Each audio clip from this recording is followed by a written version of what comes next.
এই কয়জনের তো আশা করছেন যে আসি পাশাপাশি চট করে ঢুকে পড়বো, আসেন ঢোকাবো, দেখ কেমন লাগে।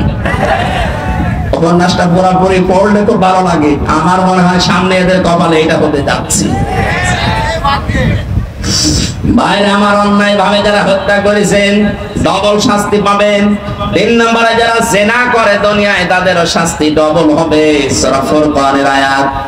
মেয়েটা বলছে খলিফা, এই ছেলে 4 জন বলছে খলিফাতুল মুসলিমিন। চিন্তা করলাম দুনিয়ায় মার্ডারের শাস্তি যদি না পাই, কিয়ামতে আল্লাহ কিন্তু ডবল শাস্তি দেবে। কয়টা? এজন্য দুনিয়ায় হয়ে যাক, আপনি যে বিচার আছে কোরআনের করে দেন, দুনিয়ায় শেষ, পরকালে যেন আল্লাহ এই বিষয়ের কোনো বিচার না।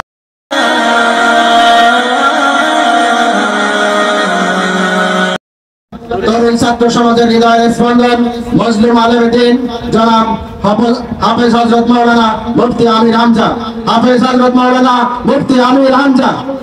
নারায়ে তাকবীর, নারায়ে তাকবীর। আসসালামু আলাইকুম। ঠিক আছে, সব ঠিক আছে। পিছিয়ে বসা। ঠিক আছে, এই যে এই আচ্ছা তাই বলে দাও, পিছিয়ে দাও, পিছিয়ে দাও।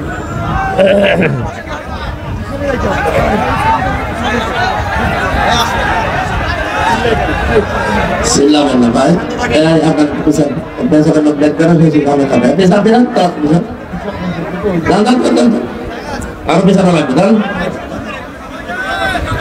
এটা কি রসমের স্বাদ? কি করেন হবে না,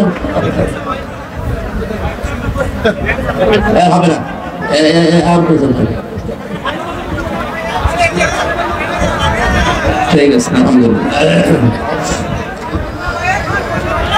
আলহামদুলিল্লাহি রাব্বিল মাশরিকাইনি ওয়া রাব্বিল মাগরিবাইন আল্লাযী খালাকা কুল্লা শাইইন যাওজাইন وأوجب علينا الإحسان بالوالدين ونشهد أن لا إله إلا الله وحده لا شريك له وأشهد أن محمدا عبده ورسوله سيد الكونين صلى الله عليه وعلى آله وأصحابه وأتباعه أجمعين ليلا ونهارا في الطرفين فقد قال الله تعالى في كلامه المجيد وبرهانه التوحيد জবান খুলে পড়েন আউযু বিল্লাহি মিনাশ শাইতানির রাজীম বিসমিল্লাহির রহমানির রহিম ইয়া আইয়ুহান النبي إذا جاءك المؤمنات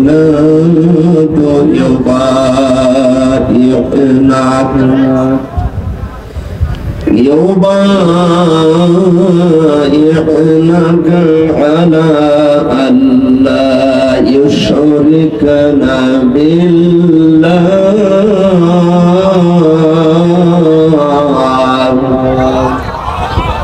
ولا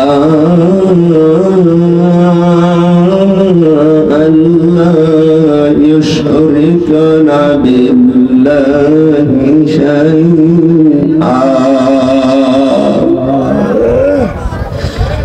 ولا يسرقن ولا يزنين ولا يقتلن أولادهن ولا يأتينك ببهتان يفترينه بين أيديهن وأرجلهن ولا يعصينك في معروف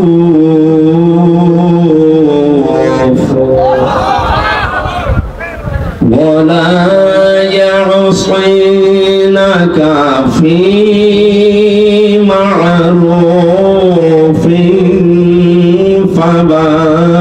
فبايعهن واستغفر لهن الله إن الله غفور رحيم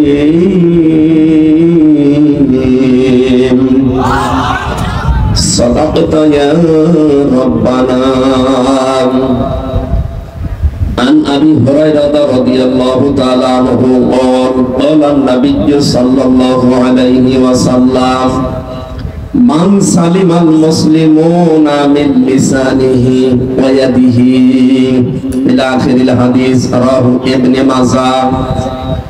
إن الله وملائكته يصلون على النبي يا أيها الذين آمنوا صلوا عليه وسلموا تسليما. اللهم صل على سيدنا مولانا محمد وعلى آل سيدنا مولانا بلغ العلا بكماله كشف الدجى بجماله حسنت جميع خصاله صلوا عليه وآله. الحمد لله. রংপুর জেলা 15 নম্বর ওয়ার্ড মহানগর সত্রাপুর কেন্দ্রে ঈদগাহ ময়দানে সত্রাপুর দারুল হক হিফজ ও দাখিল মাদ্রাসার উদ্যোগে 8ম বাৎসরিক হাফেজে কোরআন তাদের মাথায় পাগড়ি এবং দস্তরবন্দি উপলক্ষে আজকের এই কোরআনে কারিমের অনুষ্ঠানের সম্মানিত সভাপতি বীর মুক্তিযোদ্ধা মনে হয় 71 না রিসেন্ট যারা 24-এর বীর মুক্তিযোদ্ধা বাংলার কৃতি সন্তান যাদের মাধ্যমে আমরা স্বাধীনতা পেয়েছিলাম কিন্তু ভোগ করতে পারি নাই। এখন আমরা স্বাধীন দেশের যেহেতু পরাধীন ছিলাম এখন আমরা স্বাধীন হয়েছি। স্বাধীনতা কাকে বলে এখন আমরা টের পাচ্ছি। সামনের একেবারে 100% ফল পেতে হলে আল্লাহর কোরআনে কারিমের বিধান লাগবে। অনেকের প্রশ্ন যে কোরআন যেখানে নেই সেখানে মানুষের স্বাধীনতা নেই। হ্যাঁ আছে, 100% নেই। আপনি পৃথিবীতে উন্নত রাষ্ট্র যাদেরকে আমরা মনে করি সিঙ্গাপুর, ওরা কোরআন আল্লাহর কিতাব বিশ্বাস করে না, কারণ ওখানে 100%-95% অমুসলিম।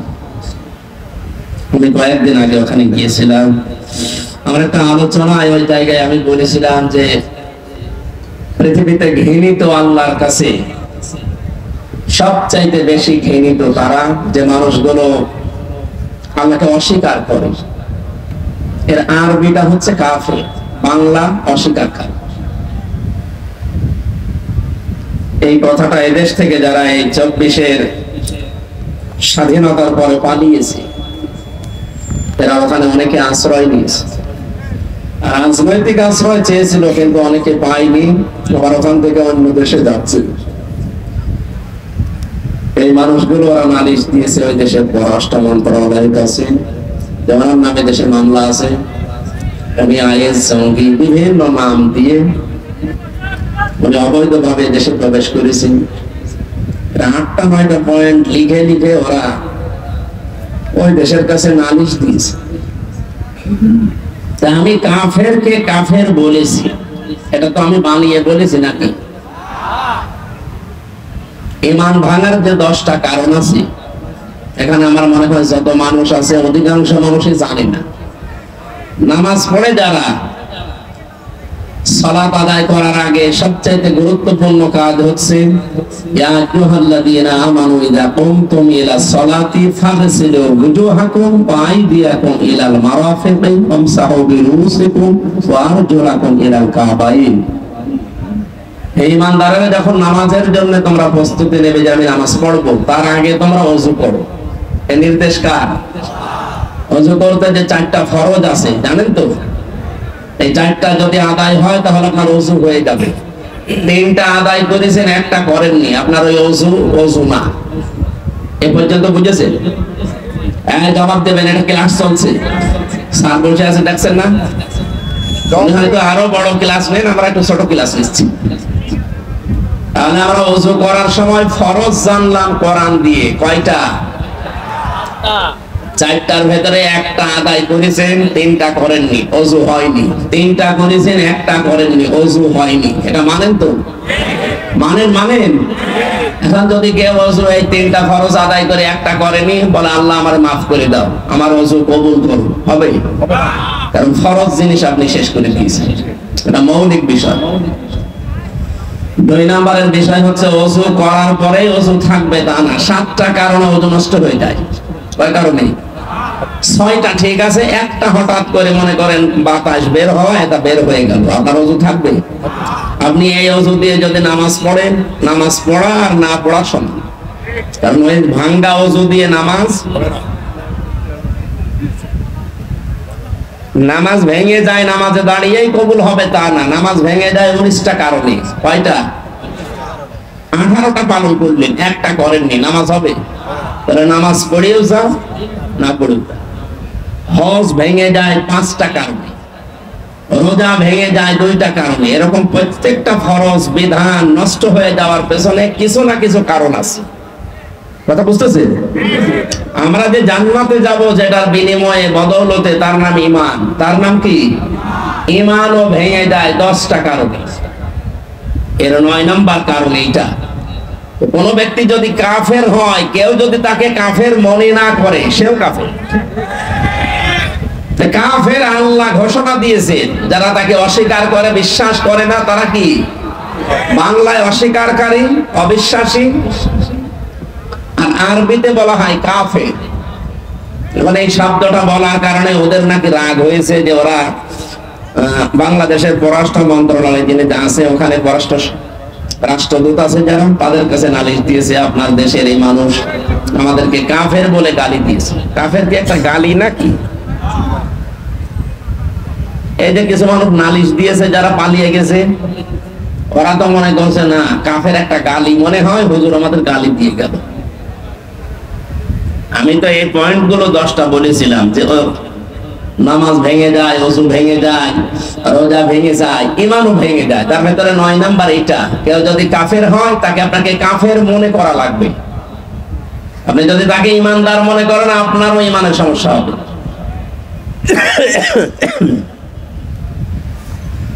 আমি বোঝাতে চাচ্ছিলাম এইটা, যে ওই দেশে কোরআনে কারিমের নিয়ম নেই। হ্যাঁ, মানুষের তৈরি করা নিয়ম নীতি আছে, আইন যা বানায় সেগুলো বাস্তবায়ন আছে, এই জন্য চলাফেরা করে শান্তি আছে। কিন্তু মানুষের উপর যে অবিচার হয় না, না, এটা মানানো কথা। অবিচার সেখানে হয়, যেহেতু আল্লাহর বিধান নেই।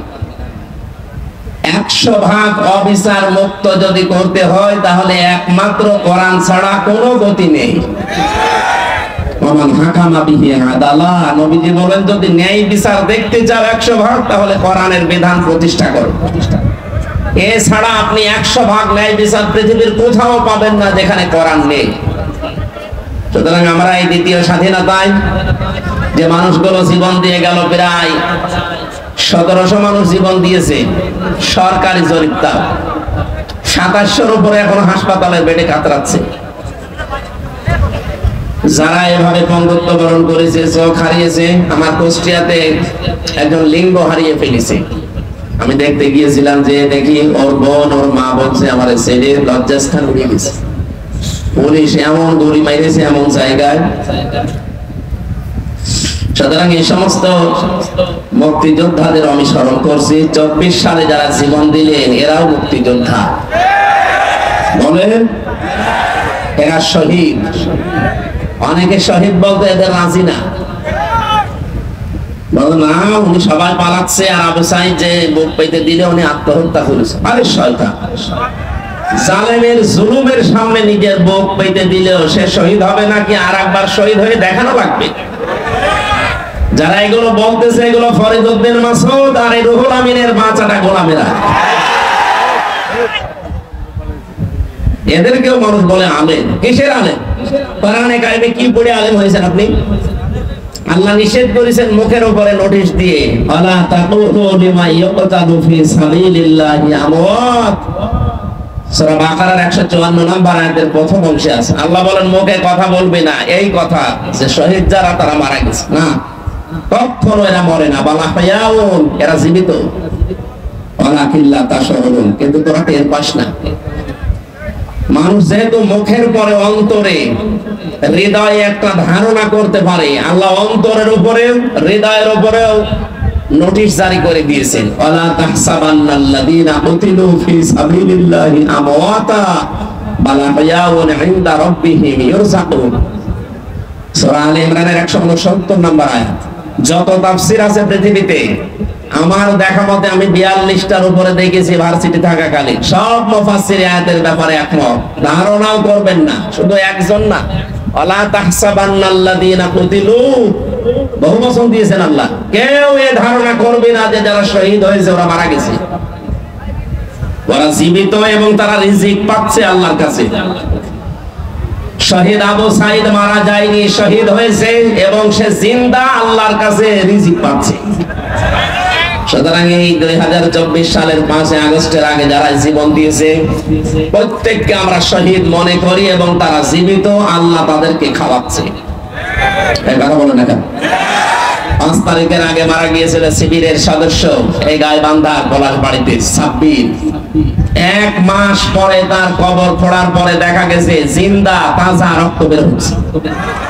আল্লাহ যে দিয়েছেন ইনদা রাব্বিহিম ইরযাকুন, তারা তাদের রবের কাছে রিজিক পায়। কেউ যদি না খায় রক্তকষ্ট তৈরি হয়, তার মানে তাকে আল্লাহ অবশ্যই খাওয়িয়েছে এবং সাব্বির অবশ্যই শহীদ। কথা বলেন না কেন? 71 সালেও যারা জীবন দিয়েছে ওই মানুষগুলোকে দেশের জন্য, মানবতার জন্য, ইসলামের জন্য আল্লাহ যেন শাহাদাতের সর্বোচ্চ মাকাম দান করে। আর ভুয়া মুক্তিযোদ্ধা সে যে এতদিন যারা ফায়দা লুটেছে আল্লাহ যেন জাতির সামনে ন্যাংটা করে দেয়। আজকের আব্দুল জলিল তো আর ভুয়া না, উনি একেবারে ময়দানের মুক্তিযোদ্ধা। আল্লাহ তাকে বাঁচিয়ে রেখেছেন আমাদেরকে দোয়া করার জন্য। আল্লাহ রাব্বুল আলামিন তার নামের সাথে তার নামের মিল আছে, জলিল। জলিল কার নাম? বলেন বলেন, আল্লাহর নাম। এইজন্য ওনাকে শুধু জলিল বলবেন না। কো সভাপতি কোনটা? জলিল বলা যাবে না, উনি আব্দুল জলিল, জলিলের দাস, বান্দা, গোলাম, বীর মুক্তিযোদ্ধা মোহাম্মদ আব্দুল জলিল। মহান আল্লাহ তাকে যেন তার নামের সাথে কবুল করেন, বলেন আমিন। এতক্ষণ যিনি কথা বলছিলেন আমার আগে বিশিষ্ট ইসলামী চিন্তাবিদ, শিক্ষাবিদ, আমার মতো হাজার হাজার হামজার উস্তাদ অধ্যাপক মাহবুবুর রহমান বেলাল স্যার এখানে মঞ্চে বসা আছেন। আপনাদের রংপুরের গর্ব। বিশেষ করে বিভিন্ন মাহফিলে তাকে আমি পাচ্ছি। তানভীর আহমেদ আশরাফি, আল্লাহ রাব্বুল আলামিন তার গোলামকে যেন কোরআনে কারিমের খাদেম বানিয়ে দেন। এতক্ষণ যারা আলোচনা রাখলেন, বিশেষ করে ডক্টর মাওলানা হাবিবুর রহমান, সেটা গেছে নাকি স্যার? আলোচনা রেখেছেন আপনাদের এলাকার সন্তান মাওলানা ইদ্রিস আলী জিহাদি, মাওলানা হাফিজুর রহমান জিহাদি, শরীফুল ইসলাম, নাম না জানা আরো হয়তো ওলামায়ে কেরাম কথা বলেছে। তাদের কথাগুলো আল্লাহ আমাদের বাস্তব জীবনে আমল করার তৌফিক যেন দান করেন। মঞ্চে বসা অত্র এলাকার সর্বজন শ্রদ্ধাভাজন ব্যক্তিবর্গ, সামনে বসা মুসলমান ভাইরা, পর্দার আড়ালের সম্মানিত মা এবং বোনেরা, প্রশাসনের ভাইরা। প্রশাসনের ভাইরা একথা না বললেও সমস্যা নেই, কারণ এখন আর এখনো লাগছে না। এই যে একটা সূত্র তৈরি করে রেখেছিলেন 15.5 বছরে, যে কোরআনের কথা বলতে গেলেও প্রশাসনের 14 জায়গায় লিখিত অনুমতি লাগবে, এটা একটা চক্রান্ত। কোরআন মানুষ যেন সহজে শুনতে না পারে। বৈষম্য বিরোধী ছাত্র আন্দোলনের মাধ্যমে যে স্বাধীনতা আমরা পেয়েছি, 2 দিন পরেই অন্তর্বর্তীকালীন সরকারের যিনি দায়িত্ব নিয়েছেন চেয়ারে বসেই ঘোষণা দিয়েছেন অন্যান্য ধর্মের মানুষের উৎসব যেভাবে চলে কোনো অনুমতি লাগে না, আরো পাহারা দেওয়া হয়। 96% মুসলমানের এই দেশে আল্লাহর কোরআনের কথা ওপেন চলবে, কারো অনুমতি লাগবে না। নজরুলের নাম শুনলে মানুষ দোয়া করে, কারণ তার কয়েকটা কথা এখনো চিরন্তন হয়ে আছে। কথা বলে না কেন? মসজিদের পাশে আমার কবর দিও ভাই, যেন সকাল সন্ধে মুয়াজ্জিনের আজান শুনতে পায়। তার ঈমান আমল নিয়ে অনেকের প্রশ্ন আছে, কিন্তু তার এই কথাটা যেন আল্লাহ কবুল করে ঠিক মসজিদের পাশেই কিয়ামত পর্যন্ত থাকার একটা ব্যবস্থা করে দিয়েছে। ডক্টর মোহাম্মদ ইউনূস উনি বিভিন্ন রকমের কাজ কারবার দুনিয়ায় করতেন, আমরা বিতর্কিত মনে করি, কিন্তু না, উনি যে কথাটা বললেন চেয়ার পাওয়ার পর আল্লাহ যেন তাকে এই কথার কারণে পূর্ণাঙ্গ হেদায়েত দান করে। উনি তো মুসলমান, এই জন্য নামের আগে দেখেননি মোহাম্মদ লেখা আছে। কথা বলেন না কেন? মুসলমানের জন্য দোয়া করতে কোনো সমস্যা আছে? ধর্ম উপদেষ্টা ডক্টর আফামা খালিদ স্যার কয়েকদিন আগে জানিয়েছেন 96% মুসলমান এই দেশে আমরা বাস করি। আমাদের মাথার উপরে যেহেতু আল্লাহ তাকে বসিয়েছেন, আমরা চাই তিনি যেন দাড়ি রাখেন। এটা কি খারাপ কথা? একটা ভালো কথা বলেছে না? আমরা 16 কোটি মানুষ, 18 কোটি মানুষ দোয়া করছে আল্লাহ যেন তাকে সত্যি এই তাওফীক দান করে। নবীজি জানিয়েছেন 1500 বছর আগে ওই জাতি কখনো উন্নয়ন লাভ করতে পারে না সেই জাতি তাদের শাসনভার কোন নারীর হাতে তুলে দেয়। আল্লাহ মনে হয় আমাদের কপাল থেকে এই অভিশাপ মুক্ত করার একটা ব্যবস্থা করিয়ে দিচ্ছে। তুমি যাই হোক, অন্তত পুরুষ মানুষ। এক কথা বলেন না কেন? পুরুষ মানুষ না? ঠিক আছে, সামনে যারা আসবে আশা করছি তারাও পুরুষ মানুষই আসবে। মেয়ে লোক আসার আর কোন সম্ভাবনা দেশে আছে? কারণ তাদের বুদ্ধি অর্ধেক। আপনি আবার এটা উল্টা পাল্টা করে লাগিয়ে বিভিন্ন জায়গায় দিয়ে নেবেন নারী বিদ্বেষী না, এটা হাদিস বললাম, এটা বুখারী শরীফের হাদিস। আল্লাহর নবী কথা শুরু করার আগে লাম দিয়েছেন, লা ইউফলিহা, কখনো সফল হতে পারে না ওই জাতি যে জাতি তার শাসনভার কোন নারীর হাতে তুলে দেয়। আমরা এই জন্য আমার মনে হয় দুর্নীতিতে চ্যাম্পিয়ন হতাম। কথা বলে না কেন? প্রশ্ন আসতে পারে তাহলে 53 বছর তো নারী ছিল না? না, যারা ছিল এর আগে আরো ওরাও নারীর মতন।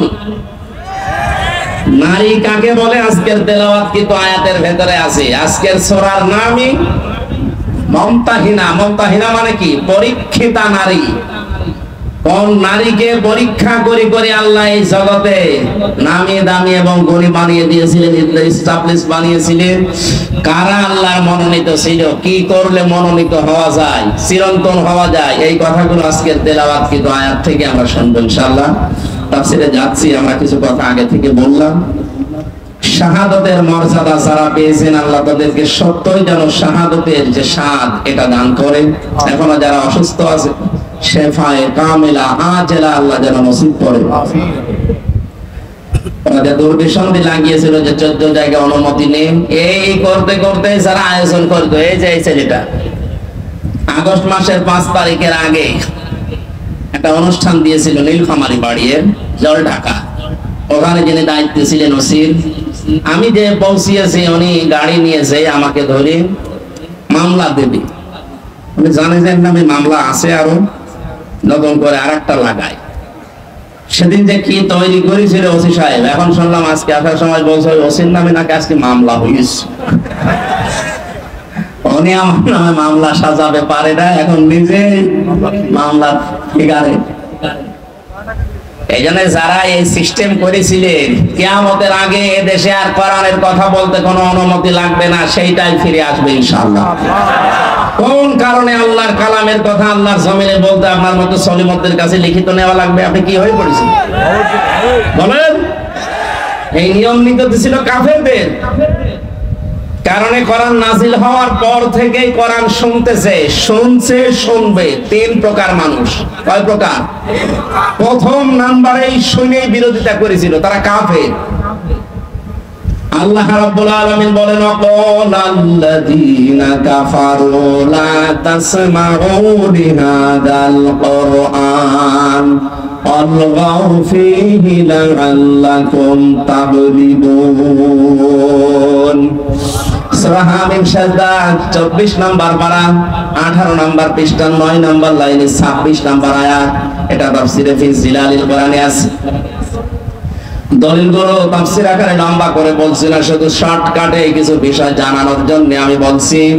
আল্লাহ পাক বলেন 1500 বছর আগে কাফেররা সিদ্ধান্ত নিয়েছিল সব চলতে দাও, কোনো বাধা দিও না, কিন্তু মুহাম্মদের কোরআন যেন চলে না। ওদের উদ্দেশ্য ছিল কোরআন চলতে যদি বাধা দিতে পারো, হট্টগোল করো, ওয়ালগাউ ফীহি, শুধু বন্ধই করবা তা না, এটা বন্ধ করার জন্য যত রকমের কায়দা কৌশল আছে করবা। আবু জাহেল এই মনে করতো কোরআন যদি মানুষ না শোনে তাহলে আমার অবৈধ সিয়ারের ব্যাপারে কেউ কথা বলবে না। খুব ভালো করে জানতো মুহাম্মদ যেটা বলতে চায় এটা যদি মানুষ বোঝে তাহলে আমি যে অবৈধ সিয়ারে আছি এ সিয়ার টিকবে না। 1500 বছর আগে এদের প্রেতাত্মা যারা নব্য আবু জাহেল সেজেছিল এরাও বুঝে ফেলেছিল আমরা যে কায়দায় আছি, কোরআন যদি মানুষের দেশে শোনে আর বুঝে ফেলে তাহলে আমাদের সিয়ারেরও পায়া থাকবে না। এই জন্য অনুমতির সিস্টেম করেছিল। জাতির সামনে যেহেতু আজ প্রকাশ হয়ে গেছে, কোরআন যারা বাধা দেয়, শুনতে দেয় না, তারা 1 নম্বরে কাফের। তারা কি? আরো জোরে। এই 15.5 বছরে এগুলো যারা বাধা দিয়েছেন, আপনি নামাজ পড়তে পারেন, রোজা রাখতে পারেন, আপনি কাফের। কাফেরের জানাজা পড়া জায়েজ আছে? কবরে দেওয়া? তাহলে এ দেশে যারা এতদিন এই করলেন 15.5 বছর, তাদের এখন আর জানাজার দরকার কি, কবরে দেওয়ার দরকার কি? পুড়িয়ে ফেলেন। এখন তো এমনি জাহান্নামে যাবে। জাহান্নামে গেলে তো আগুনে পড়বে, আগুনে লাগিয়ে দিলাম, পড়তে থাক। কথা বলছে না কেন? এত শক্ত করে বললাম এই জন্য আগামীতে কোনো জালেম যেন এরকম সিদ্ধান্ত না নেয়। দ্বিতীয় নম্বরে কোরআনের শ্রোতা পেয়েছি আমরা নাজিল হওয়ার পরেই তারা শুনতে আসতো, বিশ্বাসও করতো এটা আল্লাহর কিতাব, মুহাম্মদ বানাতে পারে না।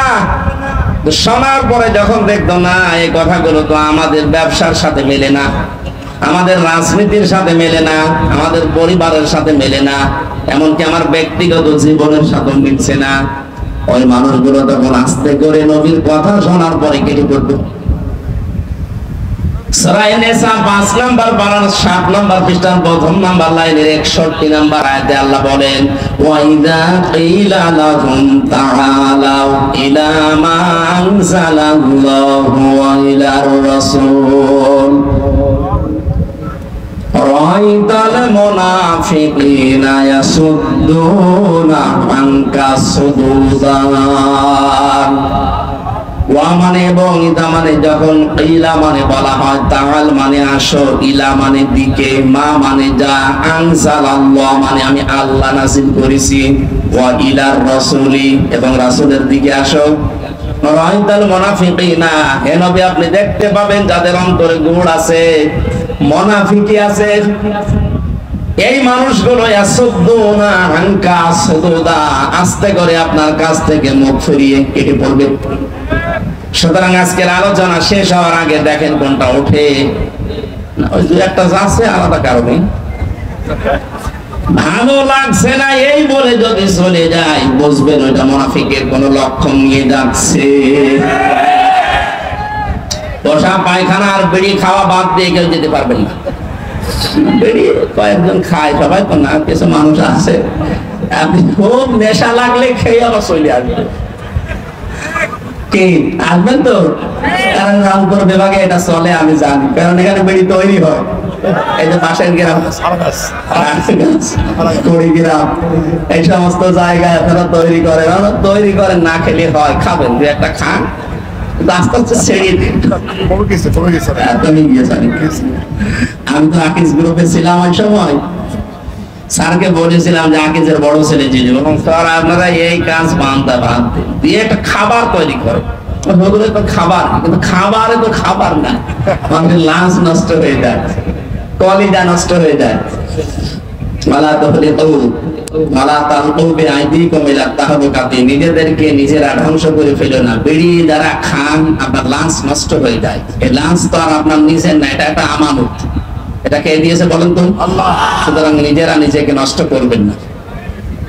22,000 কি 22 কোটি টাকা না কত কোটি টাকা একটা রিপোর্ট পেয়েছিলাম, যে মানুষ দোয়া দিয়ে শুধু উড়িয়ে দেয়। এমনি আমরা গরিব মানুষ, তারপরে রংপুর বিভাগ আরো গরিব, আর ওনারা বেকার বেকারে ধোয়া দিয়ে টাকাগুলো নষ্ট করে। বিড়ি আস্তে আস্তে ছেড়ে দেবেন, কারা হাত তোলেন তো? মানে দু একজন আছে স্যার, ঠিক আছে, আপনারা ছেড়ে দেবেন, জিনিস ভালো জিনিস না। 3 নম্বরে কোরআনের শ্রোতা ছিল তারা।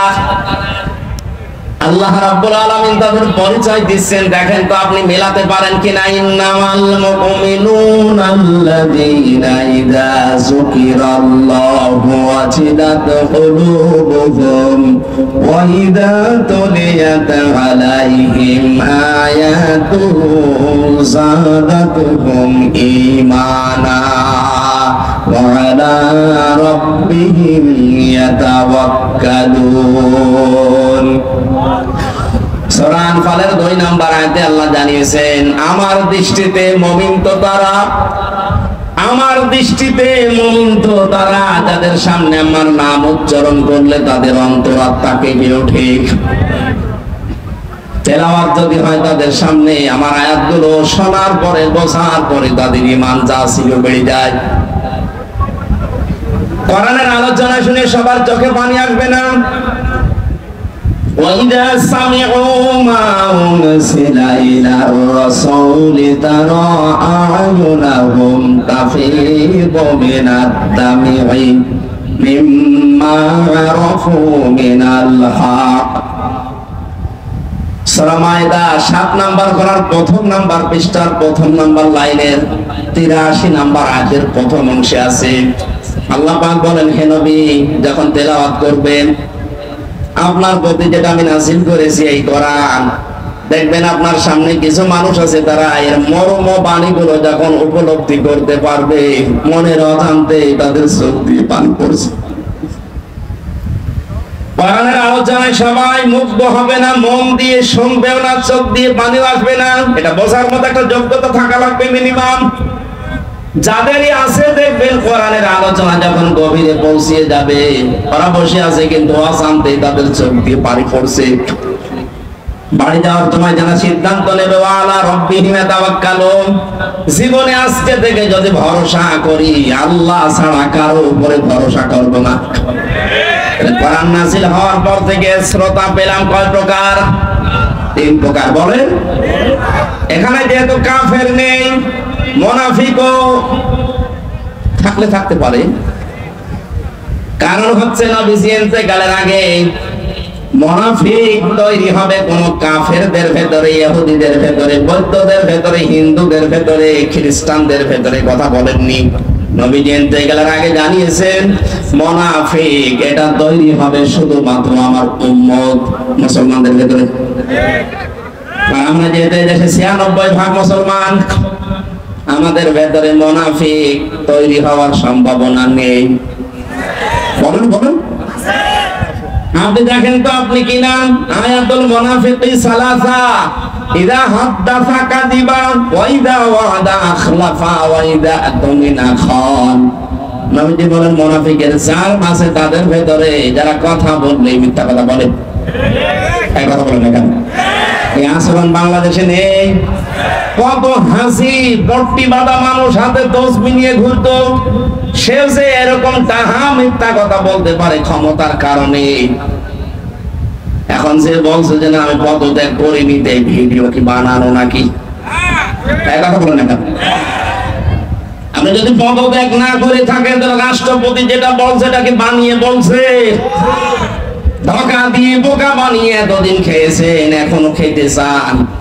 আপনি তো টাটকা নির্ভেজাল মুনাফিক, কারণ কথা বললে মিথ্যা কথা বলেন। মুনাফিকের পক্ষে যদি কোনো মুমিন থাকে, কেউ মুনাফিক এই কথা বলছেন না, যার হাতে শাপলা চত্বরের আলেমদের রক্ত লেগে আছে, যার হাতে 2024 সালের মুক্তিযোদ্ধাদের রক্ত লেগে আছে, কথা বলেন না, এই মানুষের পক্ষ নিয়ে এখনো পর্যন্ত আপনি স্ট্যাটাস দেন, বলেন আমি আছি আপা, ঘাবড়াবেন না। আপনি ঘাবড়ালে আমরা নরম হয়ে যাই। আমরা শয়তান দেখিনি, ওরে ভিডিও দেখি আমার মনে হলো শয়তান যদি দেখতাম তো এইরকমই হতো। টাটকারের ভেজাল শয়তান, বাড়ি গোপালগঞ্জ, ধরা পড়েছে কয়েকদিন আগে। এবার পিটিয়ে সোজা করবে প্রশাসন। এক কথা বলুন না কেন, আপা ঘাবড়াবেন না।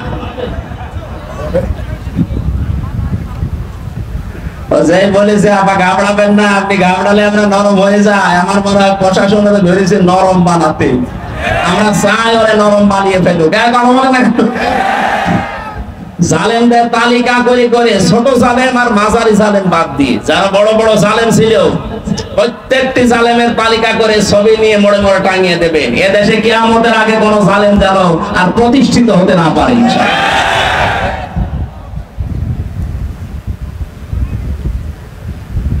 তিন প্রকার যে শ্রদ্ধার কথা বলছিলাম, কাফের নেই আমরা বুঝলাম, কিন্তু মুনাফিক যেহেতু এটা তৈরি হওয়ার সম্ভাবনা এখানে আছে, আমরা যেন মুক্ত হতে পারি এই জন্য হাদিসটা বললাম। কথা বললে যারা মিথ্যা বলেন, ওয়াদা দিলে যারা ঠিক রাখেন না, ভঙ্গ করে ফেলেন। এতদিন পর্যন্ত চাইছিল, এই 2-3 দিনের ভেতরে দেখছি অনেকে বিভিন্ন ওয়াদা দিচ্ছে জনগণের সাথে। এটা আর একটা ধোঁকা হতে পারে। অনেকেই বলছে আমরা বাড়ি বাড়ি কার্ড তৈরি করে দেব যদি ক্ষমতায় যেতে পারি। যে যা বলছেন কথাগুলো কিন্তু ঠিক রাখা লাগবে।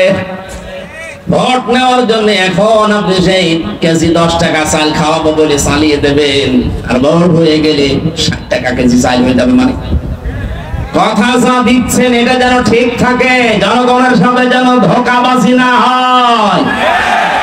অনেকে এই ধোঁকাবাজি করার জন্য নেমে পড়েছে। এই কথা বলছেন না কেন?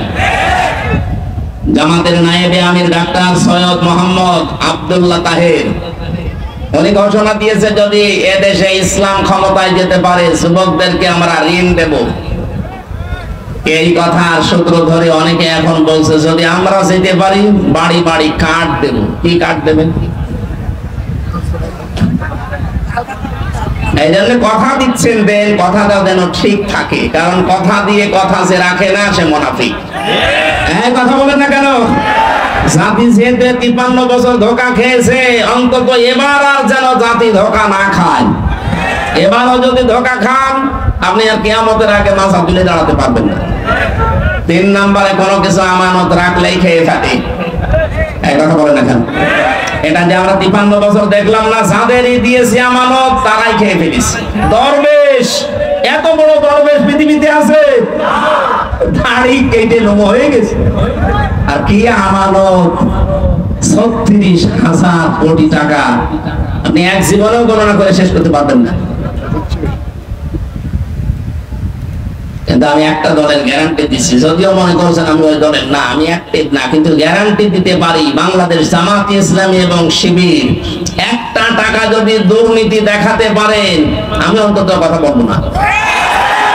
এটা এদেশে এখন প্রমাণ হয়ে গেছে। কথা বলেন না কেন? এত প্রমাণ পাওয়ার পরেও যদি আপনার এখনো পর্যন্ত চিন্তা ভাবনা করতে দেরি হয়, তা আপনার আর চিন্তার রেখা খুলবে না।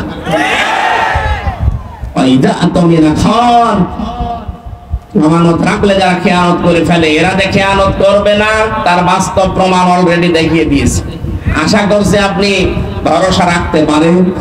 এবার যেন কোরআনে কারীম সংসদে যায় সেই ব্যবস্থা আমরা যেন করে দিতে পারি। আল্লাহ আমাদেরকে যেন তৌফিক দান করেন, চর্ম চোখে যেন দেখতে পারি যে কোরআন দিয়ে দেশটা চলছে। আমিন। খুব বড় আশা আমার, সারা জীবনের আশা। আমি জেলখানায় 3টা বছর যতদিন তাহাজ্জুদ পড়েছি প্রতিদিন আমার এই দোয়া ছিল, আল্লাহ তুমি যাই করো অন্তত চর্ম চোখে একটা দেখার সুযোগ করে দিও। 56,000 বর্গ মাইল কোরআন দিয়ে চলছে, এটা একটা মিনি জান্নাত হয়ে যাবে। অনেকে মনে করছে যদি কায়েম হয়ে যায় আমি যে একটু লাল পানি খাই এটা খেতে পারবো না, পারবো, কিন্তু আপনার লাল পানি খাওয়ার মন হবে না। এমন পরিবেশ আল্লাহ তৈরি করে দেবে, পুরা 56,000 বর্গ মাইল মসজিদের মতো হয়ে যাবে। কথা বলেন না কেন? মসজিদে প্রবেশ করলে যেমন বিড়ি খাওয়া যায় না, খেতে মনে চাইলেও ওটা পরিবেশ আলাদা। খেতে পারবেন? বলেন। বাবা খেতে পারবেন? ডাল খেতে পারবেন? গাঁজা কিচ্ছু পারবেন না, কারণ পরিবেশটা এরকম। কোরআন যদি কায়েম হয়ে যায়, পুরা বাংলাদেশের 56,000 বর্গ মাইল এভাবে মসজিদের মতো বানিয়ে ফেলবে। তখন আপনি আর বিড়ি খাবেন এরকম মনই থাকবে না, লাল পানি খাওয়ার মনে তো আসবেই না। আল্লাহ একটা জান্নাতের পরিবেশ তৈরি করে দেবে, আর মরে গেলেই আপনি জান্নাতি। কারণ কোরআন যদি কায়েম হয়, কোরআনের শাসন ব্যবস্থা থাকে, ওই দেশে যদি ছোটখাটো গুনাহ কেউ করেও আল্লাহ তাকে মরণের আগে মাফ করিয়ে তারপরে মৃত্যু দেয়। একটা হাদিস পড়ছিলাম, খলিফাতুল মুসলিমিন হযরত ওমর রাদিয়াল্লাহু তাআলা আনহু রাষ্ট্রের দায়িত্ব পালন করে বাড়িতে আসলেন। ঘরে উঠবেন, দেখেন বারান্দায় একটা লাশ, তার ছোট্ট মানুষ 12 টুকরা করে রেখেছে। রেগে গেলেন, কি আমি দেশ চালাই কোরআন দিয়ে, আর আমি রাষ্ট্রের দায়িত্ব পালন করে কোরআন দিয়ে আসছি, আর আমার ঘরের বারান্দায় তাও 12 টুকরা করে রেখে দিয়েছে, তাও ছোট মাসুম বাচ্চার লাশ। কে করলো? তিনি তদন্ত কমিটি গঠন করলেন। 3 দিন হয়ে গেল, কোনো কেউ ধরা পড়ে না, কেউ এটা বলেও না। তার খাওয়া দাওয়ার চিন্তা বন্ধ হয়ে গেছে, খাওয়া দাওয়া বন্ধ হয়ে গেছে। চিন্তা করলেন আমি কোরআন দিয়ে দেশ চালাচ্ছি, আর আমার দেশে একটা অবৈধ হত্যা হয়ে গেল, আমি কোনো কুল কিনারা করতে পারলাম না। এরকম শাসক যদি আজ 53 বছরের ভেতরে পেতাম, বাংলাদেশে বিনা কারণে কেউ হত্যা হতো না। একজন মারা গেছে তাই তার খাওয়া দাওয়া বন্ধ হয়ে যায়। আর শাপলা চত্বরে যেভাবে মানুষ মেরেছে, বিডিআর যেভাবে হত্যা করেছে, 2024 সালে যেভাবে পুলিশের ভ্যান থেকে তাজা মানুষকে ফেলে দিয়ে পিষে মেরেছে, কত মানুষকে আগুন লাগিয়েছে, আশুলিয়ায় দেখেননি? এখনো পর্যন্ত এই লাশগুলো চোখের সামনে ভাসে। আপনি এমনিতে মাটি দিতে পারতেন, আপনি আবার আগুন ধরিয়ে দিলেন। আপনি মানুষ। এই দেশে এই স্বৈরাচারীকে যদি নিষিদ্ধ করতে হয়, কিচ্ছু লাগবে না, শুধু আশুলিয়ার এই লাশগুলো যথেষ্ট। এত নিচে নামতে পারে ক্ষমতার জন্য। হযরত ওমর 3 দিনের ভেতরে চিন্তা করে করে তার মাথা খারাপ হয়ে গেছে, আমি এখন কি করি। হঠাৎ দেখলেন এক মহিলা যুবতী তার বাবাকে সহ রাজ দরবারে হাজির। দিয়ে বলে, খলিফাতুল মুসলিমিন, যে লাশের চিন্তা আপনার ঘুম আসে না, ওই ছেলেটা আমার নিজের। আমি ওকে টুকরা টুকরা করেছি, 12 টুকরা করে আপনার বারান্দায় রেখে গেছি। হযরত ওমর বলেন, কি বলো, মাথা ঠিক আছে তোমার? হ্যাঁ, এই যে আমার বাবা সাক্ষী আছে। আমার বাবাকে আমি সাথে করে নিয়ে এসেছি, আমার নিজের জন্ম দেওয়ার সন্তান, এটা ওকে আমি 12 টুকরা করেছি নিজের হাতে। কোথায় ফেলবো? আপনার বাড়ির বারান্দায় রেখে গেছি। হযরত ওমর বললেন, যা বলো, এই কথা যদি ঠিক থাকে তোমার শাস্তি কি কোরআন দিয়ে তুমি জানো? মেয়েটি বলে, হ্যাঁ আমি কোরআনের হাফেজা, আমি জানি। আপনি রেডি করেন, আপনি কি শাস্তি দিতে পারেন কোরআন দিয়ে?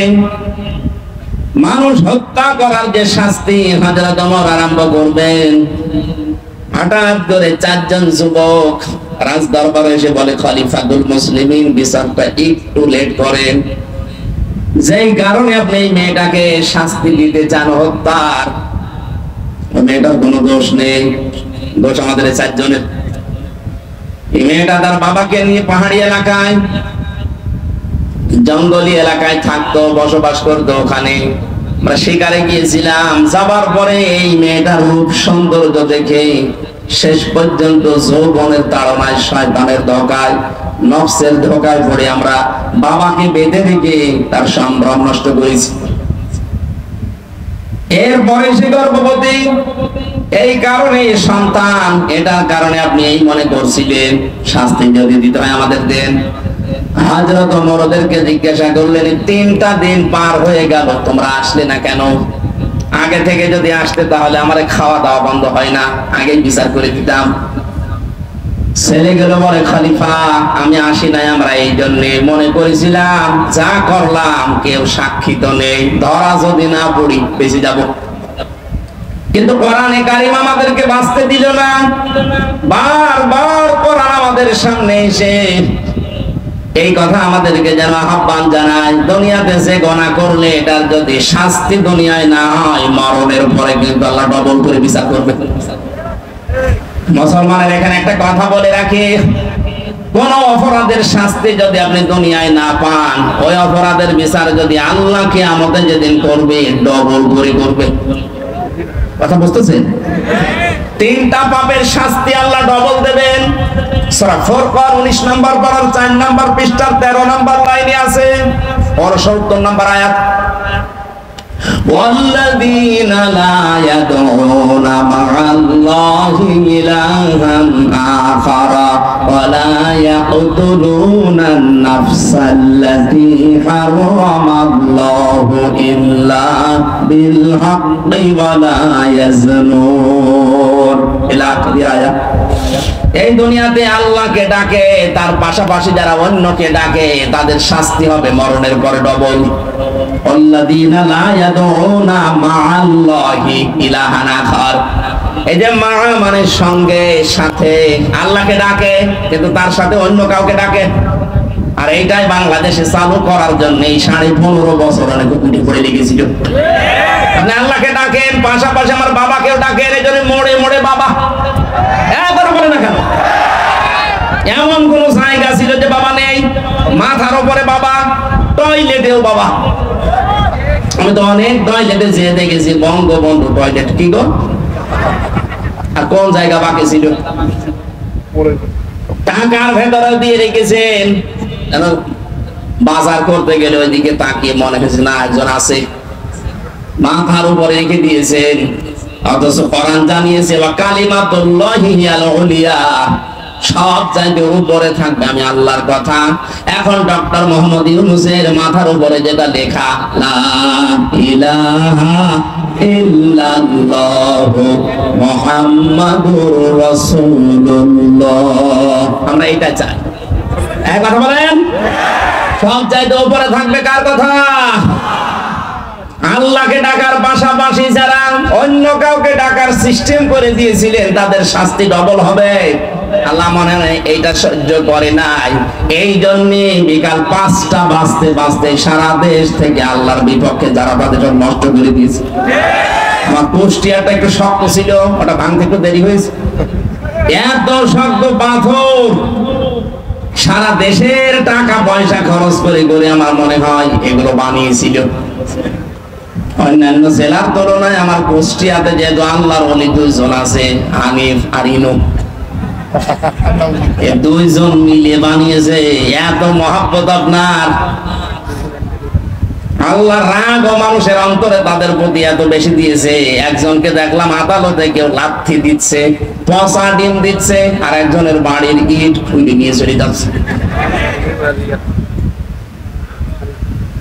আজকে আমরা পরিষ্কার আল্লাহর সাথে অন্য কাউকে ডাকবো না, সে মরা বাবা হোক আর জিন্দা বাবা হোক। কথা বলেন না কেন? বিভিন্ন মাজারে এই সিস্টেম গুলো চলতো। আল্লাহর পাশাপাশি ইয়ালি বাবা, শাহালি বাবা, দয়াল বাবা, ড্যাংটা বাবা, এই জন্যই তো মাজার ভাঙা আরম্ভ হয়েছে। একেবারে শিরিকের প্রকাশ্য কারখানা এটা। আল্লাহকেও ডাকে, আল্লাহর পাশাপাশি বীরকেও সেজদা দিচ্ছে, এটা আল্লাহর সাথে শিরিক। লা তাত্তাখিযুল কুবুর মাসাজিদা, কবরকে সেজদার জায়গা বানিও না। ওরা সরাসরি যে সেজদা দিত লালনের মাজারে। আর প্রকাশ্য কাজা তো আছে, অধিকাংশ মাজারে আমরা দেখেছি জেনার কারখানা। এই জন্য হাক্কানি আলেম এই দেশে যারা আছে বলেছে মাজার পুড়িয়ে দাও, ভেঙে ফেলো। কোন কারণে মাজার বানাতে হবে? হযরত ওসমানের মতো মানুষ, জান্নাতের সার্টিফিকেট পাওয়া মানুষ দুনিয়ায়, সেই লোকটা পড়ে আছে জান্নাতুল বাকিতে, কিচ্ছু নেই, পাথর দেওয়া মাত্র। আর দেশের গরু ছাগল মরে যায়, তার কবর 3 তালা হয়। কোথায় গেছে? কোরআনের বাকি বিশ্বনন্দিত মুফাসসির, আপনি তো তার চাইতে কোরআনের খেদমত বেশি করেননি। সেই লোকটা পড়ে আছে, মাত্র মাথার কাছে একটা পাথর দেওয়া দেখলাম। কোন গরু ছাগল কোথায় মরে, ঈমান আছে কি নেই তাও নেই, সারা জীবনে প্রসাব করেও পানি নেয়নি। 14 তালা বানিয়ে রেখেছে কবর, সবগুলো মাটির সাথে মিশিয়ে দেওয়া দরকার। আজকে থেকে আমরা সিদ্ধান্ত নিয়ে বাড়ি যাব, যতদিন বাঁচি আল্লাহর সাথে আর কাউকে ডাকবো না। কি রাজি আছেন আপনারা? 2 নম্বরে যারা অবৈধভাবে মানুষকে হত্যা করে, বাংলাদেশ স্বাধীন হওয়ার পরও এত হত্যা হয়নি, এই 9 সাল থেকে 24 সালে যত হত্যা হয়েছে। বাকিগুলোর অনেকের খোঁজই আমরা জানি না। আমি মাঠের নিচে ছিলাম 10 দিন, আমি দেখেছি কত মানুষের কান্নার আওয়াজ আসতো আমার কানের। আমার তো চোখ পাতা ছিল, চোখ কালো কাপড় দিয়ে বেঁধে নিয়ে মাজায় একটা দড়ি নিয়ে ওরা হাঁটিয়ে নিয়ে যেত, মনে তো আমার গরুর মতো নিয়ে যাচ্ছে। আশপাশ থেকে কান্নার আওয়াজ পেতাম, কারণ কোনো আওয়াজ তো ওখানে যাওয়ার কথা না। মানুষ সিঁড়ি দিয়ে উপরে ওঠে আর ওরা সিঁড়ি দিয়ে আমার নিচে নিয়ে যেত, তার মানে মাটির নিচে। ওইটা কোন জায়গায় এটা আমি জানি না, যেখানেই নিয়ে গিয়েছে বহু মানুষের কান্নার আওয়াজ পেতাম মাঝে মাঝে। আর একটা আওয়াজ দিত, আহ, এরকম একটা আওয়াজ বুঝতাম এখানে কয়েক মাস ধরে মানুষ হয়তো আছে। যে সমস্ত মানুষ পাহারা দিয়ে যেত ওই এসআই যারা, তাদেরকে প্রকাশ গোপনে বলতাম, ভাই যে আওয়াজ আসলো, শব্দ না, অধিকাংশ গুলোতে হিন্দু পেয়েছিলাম। কিছু কিছু যাদের একটু মনুষ্যত্ব আছে বলতো 1 মাস 2 মাস না, কেউ 2 বছর 5 বছর পড়ে আছে, কেউ জানেই না। আপনি এখনো পর্যন্ত বলেন আমার কি দোষ, কি দোষ, আপনি টের পান না। কোন দোষ যদি আপনার নাও থাকে, আপনার সবচেয়ে বড় দোষে আয়না ঘর। আপনি জানেন না কি হয়তো ওখানে ইলিয়াস আলীর মেয়েকে নিয়ে আপনি কি করলেন, কি নাটক, কি প্রতারণা, অথচ তাকে আপনি মেরে ফেলেছেন আগে। আমার মাঝে মাঝে রিমান্ডে আশ্চর্য লাগলো, আল্লাহ, যে অফিসার গুলো এই করে যায় আমার সাথে, এরা রাতে বাড়ি যেয়ে ঘুমায় কি করে? এদের তো ঘুম আসার কথা না, হয় লাল পানি খায় নাই বড়ি খায়, তাছাড়া ঘুম আসার কথা না। এখানে শাস্তি হবে তাদের ডবল, এখন শুরু হয়েছে কেবল, ডবল শাস্তি হবে। যারা অন্যায় ভাবে মানুষকে হত্যা করেছেন, ইন্ধন দিয়েছেন, বিভিন্ন কায়দা কৌশল করে এগিয়ে দিয়েছেন, আপনার শাস্তি ডবল হবে। মার্ডার মামলা আজকে, গুমের মামলা আন্তর্জাতিক আদালতে, যে পালিয়ে গেছে তার নামে আজকেও দেখলাম 2টা মামলা হয়েছে। আপনি যে সাহস করেন যে আমি পাশাপাশি আছি, চট করে ঢুকে পড়বো, আসেন। আপনি আসেন, আপনাকে আমরা চট করে ঢুকবেন আর ফট করে ঢুকে দেব, আয়না করে থাকেন পড়ি ওখানে। ব্যারিস্টার আরমান 8 বছর আছে, আপনি 16 বছর থাকবেন। 16 বছর তো আর বাঁচবে না, সেই কয় বছর আছেন ওখানে থাকবেন, দেখেন কেমন লাগে। ভার্সিটি থাকতে আমি একটা উপন্যাস পড়েছিলাম, ওর নাম হচ্ছে দেখ কেমন লাগে। আমার মনে হয় এইটা ওদের কপালে আছে। কথা বলে না কেন? এই কয়েকজন এরকম আশা করছেন যে আসি পাশাপাশি, চট করে ঢুকে পড়বো, আসেন, ঢোকাবো, দেখ কেমন লাগে। উপন্যাসটা পুরোপুরি পড়লে তো ভালো লাগে। আমার মনে হয় সামনে এদের কপালে এটা হতে যাচ্ছে। ভাইরা আমার, অন্যায় ভাবে যারা হত্যা করেছেন ডবল শাস্তি পাবেন। 3 নম্বরে যারা জিনা করে দুনিয়ায়, তাদেরও শাস্তি ডবল হবে। সূরা ফুরকানের আয়াত। মেয়েটা বলছে খলিফা, এই ছেলে 4 জন বলছে খলিফাতুল মুসলিমিন। চিন্তা করলাম দুনিয়ায় মার্ডারের শাস্তি যদি না পাই, কিয়ামতে আল্লাহ কিন্তু ডবল শাস্তি দেবে। কয়টা? এজন্য দুনিয়ায় হয়ে যাক, আপনি যে বিচার আছে কোরআনের করে দেন, দুনিয়ায় শেষ, পরকালে যেন আল্লাহ এই বিষয়ের কোনো বিচার না করে আমাদেরকে মাফ করে দেয়। হযরত ওমর বললেন, তাই তো তোমরা তো দোষী, মেয়েটার তো দোষ নেই। মেয়েটাকে ডাক দিয়ে বললেন, তোমার দোষ এইটা যে তুমি 12 টুকরা করেছো লাশটা, আমার ঘরের বারান্দা রাখলে, অন্য কোথাও ফেলে দিলে না কেন? মেয়েটা কোরআনের হাফেজা, ডাক দিয়ে বলছে, খলিফাতুল মুসলিমিন, আমার সন্তানকে আমি গলা টিপে মেরে ফেলতে পারতাম। 12 টুকরা করেছিলাম আমি, বিভিন্ন জঙ্গলে পাহাড়ে ছিটিয়ে দিতে পারতাম, কিন্তু আপনার কাছে আমি কেন দিলাম? দিয়েছি এই কারণে, প্রথম কারণ আমার ছেলেটাকে আমি হত্যা করেছি, 1 নাম্বার কারণ হচ্ছে সে জারজ, তার তো বাবা ঠিক নেই। কয়টা বাবা? বলুন বলুন। জন্ম তো ঠিক নেই, বাবা 4টা, যদিও ওর দোষ না, কিন্তু সন্তানটা তো জারজ। আর আমি কোরআনে কারিমে সূরা কলমের 13 নম্বর আয়াত থেকে 19 নম্বর আয়াত পর্যন্ত জানি, যারা জারজ সন্তান এই পৃথিবীতে তাদের 13টা কাজ হবে, তার 1 নম্বরে তারা কোরআন বিরোধী হবে। আমার পেটে জন্ম নিয়ে বড় হয়ে আমার সামনে কোরআনের বিরুদ্ধে মিছিল করবে আমার ছেলে, এটা আমি মানতে পারি না। এই জন্য আমি নিজের হাতে জবাই করেছি। বাংলাদেশে আজ যারা কোরআনের বিপক্ষে অবস্থান নিয়েছিলেন, নিচ্ছেন, এখনো সামনে অনেকে চেষ্টায় আছেন। আজকে একজন বুদ্ধিজীবী নামে বুদ্ধিটি কালাঙ্গ, আমি নাম নিলাম না, লোকটা বলেছে ধর্ম কোন রাষ্ট্রের ব্যাপার, কোন ব্যক্তির ব্যাপার না। এই শব্দটা তার বলা ঠিক হয়নি। সে যে তওবা না করে সেও মুশরিক। কথা বলছে না কেন? কোন মানুষের যদি ধর্মই না থাকে, ওরা উদাহরণ দেন যে নিরপেক্ষ হওয়া লাগবে। পৃথিবীতে কোন নবী ধর্মের ব্যাপারে নিরপেক্ষ ছিলেন? আপনি একজনের নাম বলেন। এই ধোঁকাটাও চলছে সামনে, হয়তো সামনে আসতে পারে। আগে থেকে সতর্ক করলাম, যারা এগুলো করছেন এগুলো কিন্তু একটা ধোঁকাবাজি। আমরা এক জালেমকে বিদায় দিয়ে কোন নতুন জালেমকে আর এই জায়গায় আমরা দেখতে চাই না। যারা আসবে তারা যারা ইনসাফ কায়েমকারী হয়। মেহেদী বলে, খলিফা আমি একটা করে 13টা কারণ বলতে পারি কেন আমি হত্যা করেছি। আমি এসেছি এই কারণে, আমি না আসলেও পারতাম। মেরি আমার সন্তানটাকে জবাই করে ফেলে যদি পাহাড়ে জঙ্গলে ছড়িয়ে ছিটিয়ে দিতাম, আপনিও ধরতে পারতেন না। আমি এসেছি এই কারণে, আমি যেহেতু হত্যা করেই ফেলেছি, আর হত্যার বিচার যদি দুনিয়ায় না হয়, কিয়ামতে আল্লাহ ডবল টেনে ধরবে। দয়া করে কোরআন দিয়ে আমার বিচারটা করে দেন, কিয়ামতে যেন আল্লাহ আমার ব্যাপারে আর কিছু না বলে। হযরত ওমর এই 5 জনের বিচার করলেন। আমার বোঝানোর বিষয় ছিল, কোরআনে কারীম দেশে থাকার কারণে, কায়েম থাকার কারণে ওরা গুনাহ করেছিল, কিন্তু গুনাহ করার পরেও কোরআনে কারীম তাদের ভেতরে অনুশোচনা, অনুতপ্ত এমন ভাবে ধরিয়েছে, মরণের আগে তারা ঈমান নিয়ে বিদায় নিতে পেরেছে। এদেশে যদি কোরআন কায়েম হয়ে যায়, আপনার মদ খেতে মনে চাইবে না, বিড়ি খেতে মনে চাইবে না, ডাল পানি খেতে মনে চাইবে না, কারণ পরিবেশটাই হয়ে যাবে এরকম। ছোটখাটো গুনাহ যদি নফসের ধোঁকায়, শয়তানের জালে পড়ে হয়েও যায়, কোরআন আপনাকে বাধ্য করবে অনুশোচনা করে, তাওবা করে জীবনের মতো ঈমান নিয়ে বিদায় নেওয়ার। বলেন আমিন। আল্লাহ, আমরা এইরকম একটা পরিবেশ চাচ্ছি, কথা বলেন ঠিক কিনা? আল্লাহ যেন আমাদের কোরআনের শ্রোতা হিসাবে মুনাফিকের কোন স্থান এখানে না দিয়ে, 3 নাম্বার যেটা বলেছিলাম যে ঈমানদার, এই মানুষগুলোর যে বৈশিষ্ট্যগুলো আল্লাহ দিয়েছেন সূরা আনফালের 2, 3, 4 নাম্বার আয়াতে, আল্লাহ আমাদের ভরপুর করে আজ বাড়িতে নিয়ে যান। বলেন আমিন। দরুদ আর সালাম পাঠের মাধ্যমে আজকের তেলাওয়াতকৃত আয়াত সূরা মুমতাহিনা। কোন সূরা? মুমতাহিনা মানে পরীক্ষিতা নারী। 6 জনের নাম পেয়েছি আমরা।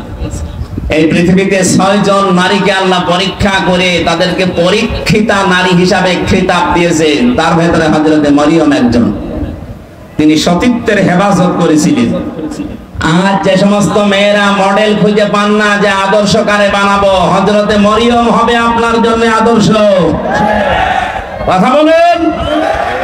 ওরা আদর্শ বানিয়েছে ঐশ্বরিয়াকে। আজকে ঐশ্বরিয়ার জীবনী দিয়েছে।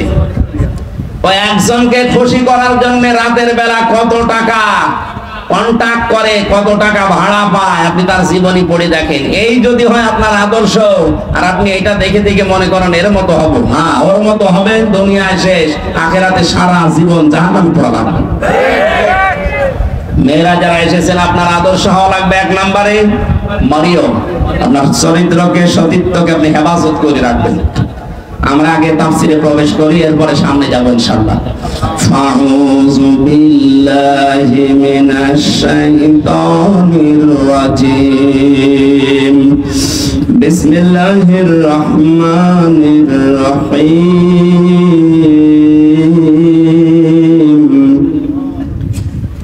ইয়া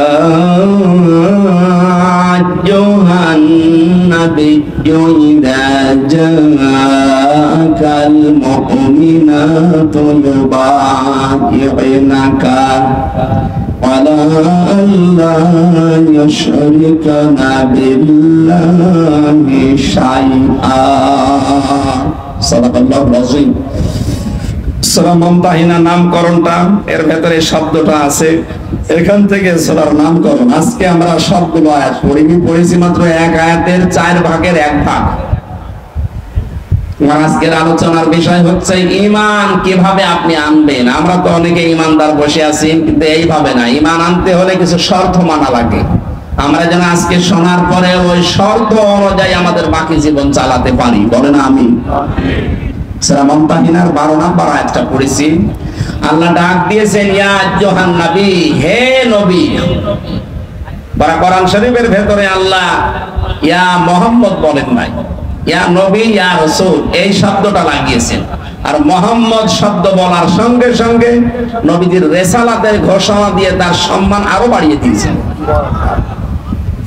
আজকে রাসূলের সম্মান বাড়ানোর জন্য রবিউল আউয়াল মাসে যারা জন্মদিন পালন করে, সাফ করে শুনে রাখেন, পৃথিবীর কোন মানুষের জন্মদিন মৃত্যুদিন পালন করার ভেতরে কোনো ফায়দা নেই।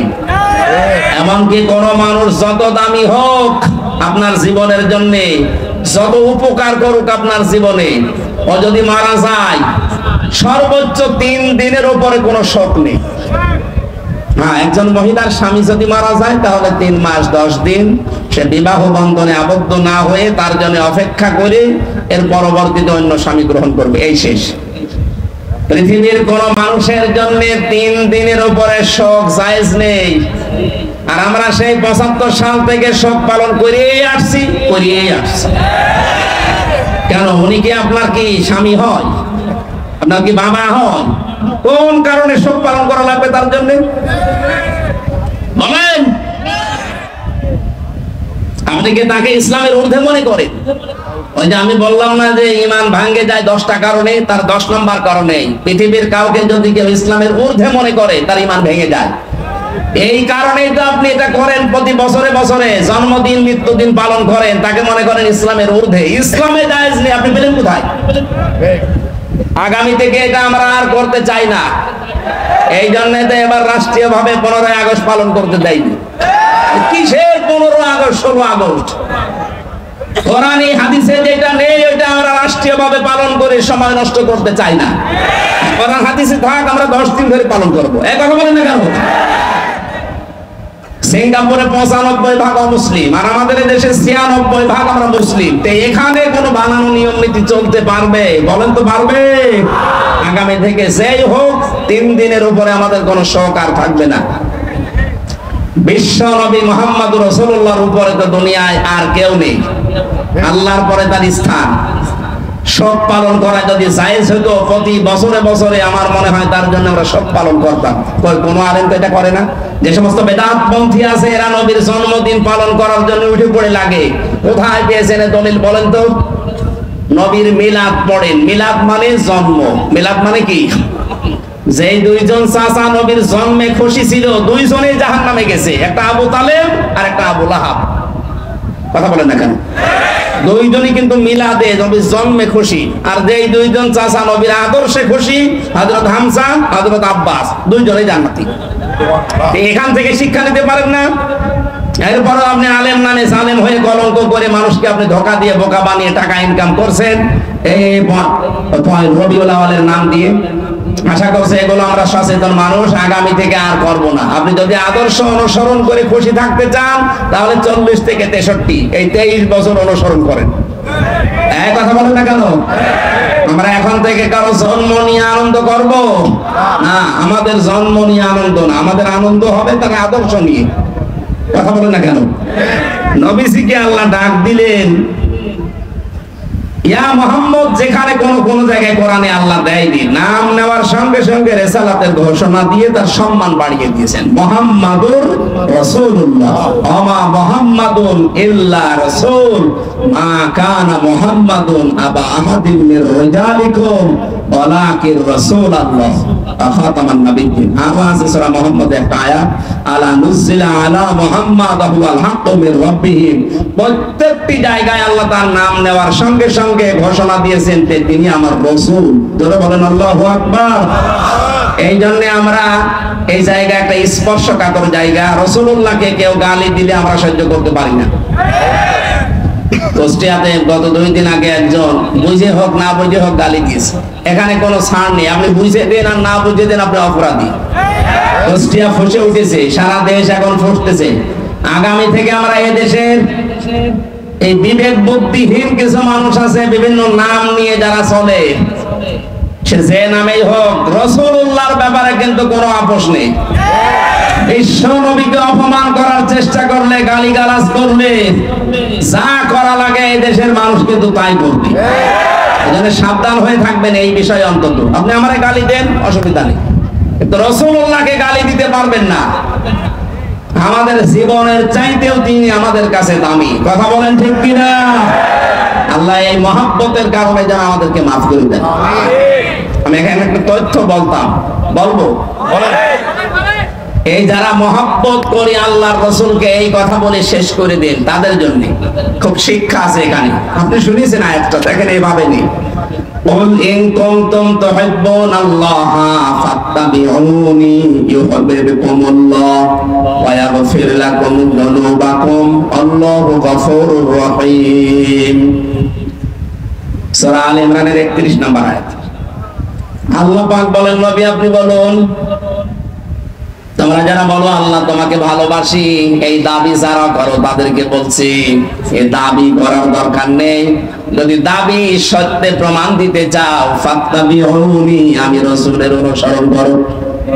এখানে যে তাবউন শব্দটা আছে, তাবাইন, যত অভিধান আছে আরবিতে দেখবেন তাবউন মানে দেখে দেখে চলা। আমার সামনে বেলাল স্যার যেভাবে হেঁটে যাবে, যেভাবে পা ফেলবে, যেভাবে হাত নাড়াবে, যেভাবে মাথা দোলাবে, ওইভাবে দেখে দেখে চলার নাম আরবিতে তাবউন। তাহলে রাসূলুল্লাহকে কি অনুসরণ করা লাগবে, ইত্তেবা করা লাগবে তাকে দেখে দেখে? প্রশ্ন আসতে পারে, উনি তো আমার সামনে নেই। হ্যাঁ, উনি সামনে, ওনার আদর্শ পড়ে আছে আমাদের সামনে। বিদায় হজের ভাষণের দিন বলেছিলেন, তারাক্তু ফীকুম আমরাইন, 2টি জিনিস রেখে গেলাম, লান তাদিল্লু মা তামাসসাকতুম বিহিমা, কিতাবাল্লাহ ওয়া সুন্নাতু রাসূলিহি। 2টা জিনিস রাখলাম, যদি অনুসরণ করতে পারো কোনদিন পথ ভ্রান্ত হবে না, পথ হারা হবে না, মার খাবে না, না খেয়ে থাকবে না। এই তাদিল্লু শব্দের 99টা অর্থ আছে। কোনদিন আপনি না খেয়ে থাকবেন না, কারণ জমিন আল্লাহ আমাদেরকে ওয়ারিশ বানিয়েছে। জমিনের ওয়ারিশ যারা, তারা না খেয়ে থাকবে। মানে পৃথিবীতে যারা আল্লাহকে মানে না, তারা এই পৃথিবীর ভাড়াটিয়া, আর আমরা হচ্ছে জমিনের মালিক। মালিক কোনদিন না খেয়ে থাকতে পারে না। আমরা যেহেতু অনুসরণটা ওইভাবে করতে পারছি না, কিভাবে? ফাত্তাবিউনি, আমি রাসূলকে তোমরা অনুসরণ করো। যদি অনুসরণ করতেই পারো, যখন অনুসরণ আরম্ভ হবে, ইউহিব্বুকুমুল্লাহ, আমি আল্লাহ নিজে তখন ভালোবাসা আরম্ভ করব না করেছি। এখানে যারা আরবি গ্রামার বোঝে জিজ্ঞাসা করেন, ইউহিব্ব এটা মোজারে, বর্তমান, ভবিষ্যৎ, প্রেজেন্ট, ফিউচার। যখন থেকে আপনি নবীজিকে অনুসরণ আরম্ভ করবেন, তখন থেকে আপনাকে আল্লাহ ভালোবাসা শুরু করবে। কি কথা বুঝতেছেন? তার মানে এখনো যারা নবীর আদর্শকে অনুসরণ আরম্ভ করেনি, করবে বলে আশা করছে, আল্লাহ তাদেরকে ভালোবাসা শুরু করেনি। আমি কথা বোঝাতে না পারলে আবার রিপিট করবো। রাসূলুল্লাহকে কেউ যদি অনুসরণ করা আরম্ভ না করে, আল্লাহ তাকে ভালোবাসা শুরু বলেন করেনি। আর আল্লাহ যদি ভালোবাসে, কয়েকটা উপকার আছে। 1 নম্বরে আল্লাহ পাক বলেন, আমি যদি কাউকে ভালোবাসি, ওয়ায়াগফির লাকুম যুনুবাকুম, ইয়াগফির এটা মুসারে, বর্তমান, ভবিষ্যৎ, প্রেজেন্ট, ফিউচার। জামবুন 1 বছর, যুনুব বহু বছর। আমি আল্লাহ যদি কাউকে ভালোবাসা আরম্ভ করি, ওর জীবনের কোনো গোনা বাকি রাখে না, সব মাফ করে দেয়। আর আল্লাহর নিয়ম হচ্ছে, কোন জায়গায় যদি আল্লাহ গোনা মাফ করে দেয়, ওই জায়গাটা আল্লাহ ফাঁকা রাখে না, পুরা নেকি দিয়ে পাল্টিয়ে দেয়। আল্লাহ যদি কাউকে ভালোবাসে, কি পেলাম? আল্লাহ নিজে তাকে ভালোবাসা আরম্ভ করবে, তার জীবনের গোনাগুলো মাফ করে দেবে, আর গোনা মাফ হয়ে গেলে আল্লাহ তাকে জান্নাতে দেবে। এবার আমার আয়াতের মূল শিক্ষা হচ্ছে রাসূলকে অনুসরণ করা আরম্ভ করা লাগবে না লাগবে না? এটা কি আংশিক না পূর্ণাঙ্গ? বলেন বলেন। আজ যারা আংশিক অনুসরণ করেন তারা কিন্তু এখনো আল্লাহর ভালোবাসা পাওয়া শুরু করেননি। আংশিক অনুসরণ মানে হয়তো দাঁড়িয়ে আছে রাসূলের মতো, জুব্বা গায়ে দেন, খাবারের পরে মিষ্টি খান, রাসূলের মতো সালাত আদায় করেন, সিয়াম পালন করেন, হজ করেন রাসূলের মতো দেখে দেখে। কিন্তু বিশ্ব নবী যে 10 বছর রাষ্ট্র চালিয়েছিলেন এইটাকে আপনি রাজনীতি মনে করেন? কথা বলেন না কেন? অনুসরণ কি আপনার আংশিক না পূর্ণাঙ্গ? আংশিক অনুসরণ করলে আল্লাহ আপনাকে ভালোবাসা শুরু করবে। কোন জায়গায় আছে কোরআনে দেখান। এই জন্যই তো বারবার বলছি রাসূলুল্লাহকে আজ থেকে অনুসরণ করা লাগবে পূর্ণাঙ্গ। রান্নাঘর থেকে শুরু করে আন্তর্জাতিক জীবন পর্যন্ত, পা থেকে শুরু করে মাথা পর্যন্ত প্রতিটি জায়গায় আমার অনুসরণীয় একজন, তিনি মুহাম্মদুর রাসূলুল্লাহ। আমি যখন পুরা এই সিদ্ধান্ত নিয়ে শুরু করব অনুসরণ, যে দুনিয়া আমি কাউকে দেখে চুল কাটবো না, আমার চুল কাটার স্টাইল হবে মেসি। বলেন বলেন। আমার চুল কাটার স্টাইল হবে এই যে ঋত্বিক, শাহরুখ খান। কে রংপুরে কত দোকান আছে সেলুনের, একটা দোকানে আপনি লেখা দেখাতে পারেন যে এখানে সুন্নাত অনুযায়ী চুল কাটা হয়। ওখানে লেখা আছে এখানে শাহরুখ কাট দেওয়া হয়, এখানে অজয় কাট দেওয়া হয়। আবার ওদের ছবি টাঙিয়ে রাখেন কোন কাট চান। তাহলে এখন আমাদের কি অনুসরণ হওয়া লাগবে মাথার এই চুল থেকে শুরু করে পা পর্যন্ত। অনেকে দাঁড়িয়ে রাখে কিন্তু এমন স্টাইল, এটা স্টাইল হবে, সুন্নাত হবে না। রাসূলের সুন্নাত এক মুষ্টি পরিমাণে দাড়ি রাখতে হবে, এরপরে যদি কেটে ফেলেন অসুবিধা নেই। এই কথা বুঝতেছেন? যদিও এই মাসলাটা নিয়ে মতভেদ আছে আলেমদের ভেতরে, তবে এক মুষ্টি রাখবেন আপনি। আমি ওই মতভেদপূর্ণ বিতর্কে গেলাম না। দাড়ি আপনার রাসূলের মতো হয় না, মাথার চুল রাসূলের মতো হয় না। মোজে রাখার সিস্টেম আল্লাহর নবী বলেন খালিফুল মুশরিকিনা আও ফুল্লুহা ওয়াকফুশ শারিব। মুশরিকদের বিপরীত করবা, দাড়িকে লম্বা করে দিবা আর মোজকে খাটো করবা। আজ রবীন্দ্রনাথ ঠাকুরের এই জাতীয় সঙ্গীত নিয়ে কয়েকদিন যা আরম্ভ হয়েছিল, আমার যে 7টা কারণ সামনে এসেছিল তার ভেতরে এইটা একটা, এই মুশরিক লোকটা তার দাড়ি আর মোজ সমান সমান করে রাখতো। কথা বলবি কেন? রাসূলের প্রথম জিনিসটাই সে মানে নাই। সে যদি মোজ খাটো করে দাড়ি লম্বা করতো তাও মুসলমানদের ভেতরে একটা কিছু আসতো। দ্বিতীয় নম্বর, ও যখন এটা লিখেছে তখন কিন্তু বাংলাদেশ হয়নি। কথা বলেন না কেন? তাহলে এই দেশের জন্য ওটা লেখে নাই। আমাদের একটা আবেগের জায়গা, সুতরাং জাতীয় সঙ্গীত যদি লিখতেই হয় দেশ নিয়ে লেখা লাগবে। এই কথা বলেন না কেন? দেশ ভাগ হওয়ার পরে যেটা লেখা হয়েছে, আপনি তাকান মহিব খানের ইঞ্চি ইঞ্চি মাটি সোনার চাইতে খাঁটি, আপনি এইটা জাতীয় সঙ্গীত বানান। হ্যাঁ, কথা বলেন না কেন? কারণ এটা আমার ছেলে মেয়েরা যখন পড়বে তখন যেন দেশের প্রতি ভালোবাসা জন্মায়, মানবতার প্রতি ভালোবাসা জন্মায়। সর্বোচ্চ ওর ভেতরে ইসলামের কিছু কথা দেওয়া আছে। আমরা সে মুসলমান, মুসলিমদের এই কথাগুলো আমাদের অন্তরে বাসবে। আর এই মুশরিকের কথা, যে আল্লাহকে বিশ্বাস করতো না, আল্লাহর সাথে শিরিক করতো, রাসূলের কোন নিয়ম নীতি তার ভেতরে আমরা পাই না। এই মানুষটার জীবনী নিয়ে, মানুষটার কথা নিয়ে আলোচনা হবে। ঢাকা বিশ্ববিদ্যালয়ে আগামী থেকে যদি কোনো আলোচনা অনুষ্ঠান হয়, স্যার সলিমুল্লাহ খান যিনি জমি দিয়েছিলেন তার নামে হওয়া লাগবে। কথা বলেন না কেন? এত উপকার করলেন শত শত বিঘা জমি দিয়ে, তার নামে কোনো কিছু হয় না। কোথা থেকে কোন ভেন দেশে সকল উড়ে এসে জুড়ে বসে কি বলে গেল, তার নামে আপনি অনুষ্ঠান করবেন। বাংলার টাকা দিয়ে আগামীতে মুশরিকের জন্য কোনো অনুষ্ঠান হবে না। অনুষ্ঠান যদি হতে হয় যিনি জমি দিয়েছিলেন তার জীবনী থেকে কিছু করেন। এই কথা বলেন না কেন? কোরআন পড়েন, হাদিস পড়েন, মানুষকে জানান, তার জন্য দোয়া করেন আল্লাহ যেন তাকে মাফ করে দেয়। এরপরে যত নিচে নামছি আমরা কোন জায়গায় রাসূলের আদর্শ পাচ্ছি না। বিশ্ব নবী তার স্ত্রীদের সাথে যে আদর্শ দেখিয়েছেন ওইটা আপনার ভেতরে নেই। উনি তার বন্ধুদের সাথে যেটা দেখালেন সেটা আপনার নেই। কোন জায়গায় যদি আদর্শ সেট করতে না পারেন, বিশ্বাস করতে পারেন আল্লাহ আপনাকে এখনো ভালোবাসা আরম্ভ করেনি। আয়াতটা পড়ার পরে আমার মনে হয় দেশে হাজারো আলেম, হাজারো পীর এখনো আল্লাহর ভালোবাসায় পাওয়া আরম্ভ করেনি। কারণ যেই পীর শুধু জিকিরকে ইবাদত মনে করে রাসূলের তরিকা, কিন্তু এদেশ যে কোরআন দিয়ে চালাতে হবে এটাকে যারা রাজনীতি দুনিয়ার কাজ মনে করে আরো মানুষকে ধোঁকা দিয়ে বোকা বানিয়ে রাখে, এটা পীর বলেন। এরকম পীর দেশে নেই। 48,000 পীর, অধিকাংশ গুলোই দেখবেন কিছু কিছু ইবাদতকে ইসলাম মনে করে পালন করছে, আর বাকি মেজো হাজারো হাজারো ইবাদত করে দুনিয়ার কাজ করে ছেড়ে দিচ্ছে, অথচ ওইগুলো রাসূলের আদর্শ। বিশ্বনবী জানিয়েছেন তোমরা সবাই ঐক্যবদ্ধ হবা, এটা কোরআনে কারীমের নির্দেশ। ওয়াতাসিমু বিহাবলিল্লাহি জামিআ ওয়া লা তাফাররাকু, সবাই মিলে একভাবে আল্লাহর রজ্জুকে আঁকড়িয়ে ধরবা, এ বিষয়ে কোনো মতপার্থক্য করবা না। অথচ বাংলাদেশে এখন একটা মেজর সমস্যা হয়ে দাঁড়িয়েছে। গত 3 দিন আগের রিপোর্ট একটা পেয়েছিলাম, এই দেশের 100 জনের 14 জন মানুষ এখনো পর্যন্ত পালিয়ে যাওয়া ওই জালেমকে সাপোর্ট করে। 100 জনের 28 জন মানুষ এই দেশে অনেকে থালা জোর করে থালা নেওয়ার ধান্দায় আছে।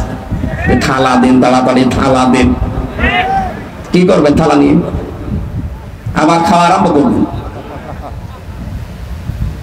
সুখের বিষয়, আনন্দের বিষয়, 100 জনের 58 জন মানুষের তালিকা আমরা পেয়েছি। 100 জনের 58 জন চাচ্ছে এদেশে আল্লাহর বিধান কায়েম হোক। 14 আর 28 বাদ গেলে 58 থাকে। দিন যাচ্ছে, বাড়তেছে। গত কয়েকদিন আগে আমি 10 জন মুসলমান বানিয়েছি এই দিনাজপুরে। তার আগে 2 জন চুয়াডাঙ্গায়, আগে গাইবান্ধায়। মানুষ যেভাবে দলে দলে পালে পালে ইসলামে আসতেছে, অমুসলিমরা, মুসলমানরা যারা ছোট খাটো জালেম ছিল তারা অনেকেই পরিবর্তন হয়ে যাচ্ছে। কথা বলেন না কেন? আমরা এগুলো দেখতে পাচ্ছি। নবীজি যা করেছিলেন মক্কার পরে, মক্কা বিজয়ের পরে নবীজি যা যা করেছিলেন এদেশের ডাক্তার শফিকুর রহমানের ভেতরে আমরা সেইটাই দেখতে পাচ্ছি। 1500 বছর পর আমার মনে হচ্ছে নবীর আদর্শটা আমরা দেখতে পাচ্ছি আজ। বিশ্ব নবী মুহাম্মদ রাসূলুল্লাহ ওই সময় বলেছিলেন, সাহাবীরা 3টা কাজ করবা না। কোন নারীর গায়ে হাত দিবা না, কোন শিশুর গায়ে হাত দিবা না, কোন ফলদার বৃক্ষ কাটবা না। 3টা কাজ বেশি বেশি করবা। যেখানে তিনি অবস্থান নিয়েছিলেন বলেছিলেন তাবুর আশপাশে তোমরা রান্নাঘর, চুলা এটা বেশি বানাবা, আর টয়লেট পায়খানা যেটা এটা কম বানাবা। আর আমার শত্রু বড় এখন বেঁচে আছে আবু জেহেল, তলে আবু সুফিয়ান আছে, তার ঘরে যদি কেউ আশ্রয় নেই তাকে তোমরা মাফ করে দিবা, ক্ষমা করে দিবা। এই 1400 বছর পর ডাক্তার শফিকুর রহমান এত অত্যাচার, জুলুম, নির্যাতনের শিকার হওয়ার পর এই কাজগুলো তিনি এখন দেখিয়েছেন। যারা আমাদের প্রকাশ্য শত্রু ছিল তাদের ওই ঘর বাড়িগুলো উনি পাহারা দিয়েছেন লোক দিয়ে। কথা বলেন। কৌশল অবলম্বন করার জন্য মুসলমানদেরকে নিয়ে তিনি ঐক্য হওয়ার চেষ্টা চালাচ্ছেন। আমরা দেখতে পাচ্ছি কিছু মানুষ এখনো পর্যন্ত সেই মানধাতামলের আকীদা আকীদা আকীদা এই নিয়ে তারা এখনো ডিভাইডেড আছে। মুফতি জসিমউদ্দিন রহমানী মাদ্দাজিল্লুহুল আলী কয়েকদিন আগে জেল থেকে বের হয়ে উনি জানিয়েছেন এই দেশে মুসলমান যেন এক হতে না পারে, এর পেছনে সবচাইতে জঘন্যতম ভূমিকা পালন করছে একজন পীর। জাতি কিন্তু বুঝে ফেলেছে, যারা ফরিদউদ্দিন মাসুদের মতো মানুষকে তালয় বানিয়েছেন। কথা বলে না কেন? আপনি আর তালয় বানানোর লোক পাননি দেশে। এর মানে একটা কলঙ্কিত মানুষ মুফতি আমিনী সাহেবের জামাই মাওলানা শাখাওয়াতুদ্দিন রাজি আমার সাথে 3 বছর চলেছিল বেচারা। মাঝে মাঝেই বলতো, টক শোতেও বলেছে, এই বাংলাদেশে তাসলিমা নাসরিনের মতই এই ফরিদউদ্দিন মাসুদ, কোনো পার্থক্য নেই। ও আর একই যে লোকটা কোরআনের বাকি সাইদি সাহেবের ফাঁসি চাইতে পারে, একটা মাজলুম মানুষ সে জেলখানায় আছে, তারা আমৃত্যু দিয়েছিল, আর এই লোকটা শাহবাগে গিয়ে বলছে আমরা তার ফাঁসি চাই। এটা একটা টাটকা নির্ভেজাল কুলাঙ্গার। আলেম নাম নিয়েছে, ওর নাম নাকি বুজুর্গ আল্লামা, কত কিছু দিয়েছে। ওর নামে বুজুর্গ দিলে আল্লাহর আরশ কাঁপবে, ওর নাম বেজিরগু। কথা বলে না কেন? যে কয়টা 5-8 গোলাম ছিল যারা মাজলুমের বিপক্ষে অবস্থান নিয়েছিল, পক্ষে না গিয়ে জালেমদের পা শুধু চেটেছে। যারা কওমি জননী নাম দিতে পারে জালেমকে, একটাকেও যেন বিচার ছাড়া আর বাঁচতে না দেওয়া হয়। প্রত্যেকের বিচার আমরা দেখতে চাই। এই কথা বলেন। ওই যে মাইজ ভান্ডারি নসিবুল বসর, ও শয়তান সেদিন ভিডিও পাঠিয়েছে যে আমি যা করেছি জামাতের বিরুদ্ধে, শিবিরের বিরুদ্ধে, বিএনপির বিরুদ্ধে, এরা আমারে ছাড়বে না, জীবনও আপনাকে ছাড়া হবে না। আপনি সবচাইতে বড় মারাত্মক ভুল করেছেন কোরআনের পাখির বিরুদ্ধে মামলা দিয়ে, তাও মিথ্যা মামলা। যারা সাক্ষী দিতে যায় তাদের সাক্ষী পর্যন্ত গায়েব হয়ে যায়। ও নিজে যখন স্বীকার করছে যে আমি এটা করেছি, আমারে ছাড়বে না, না আমরা ছাড়তেও চাই না, দৃষ্টান্তমূলক শাস্তি চাই এই মাইজ ভান্ডারির। কথা বলেন। আলেম নামে কলঙ্ক, এগুলো নাম নিয়েছে কি সুন্দর সুন্দর, দেখেন কুসেআ, কি কুসেআ, কি কুকুর, শ্রীগাল, বিড়াল।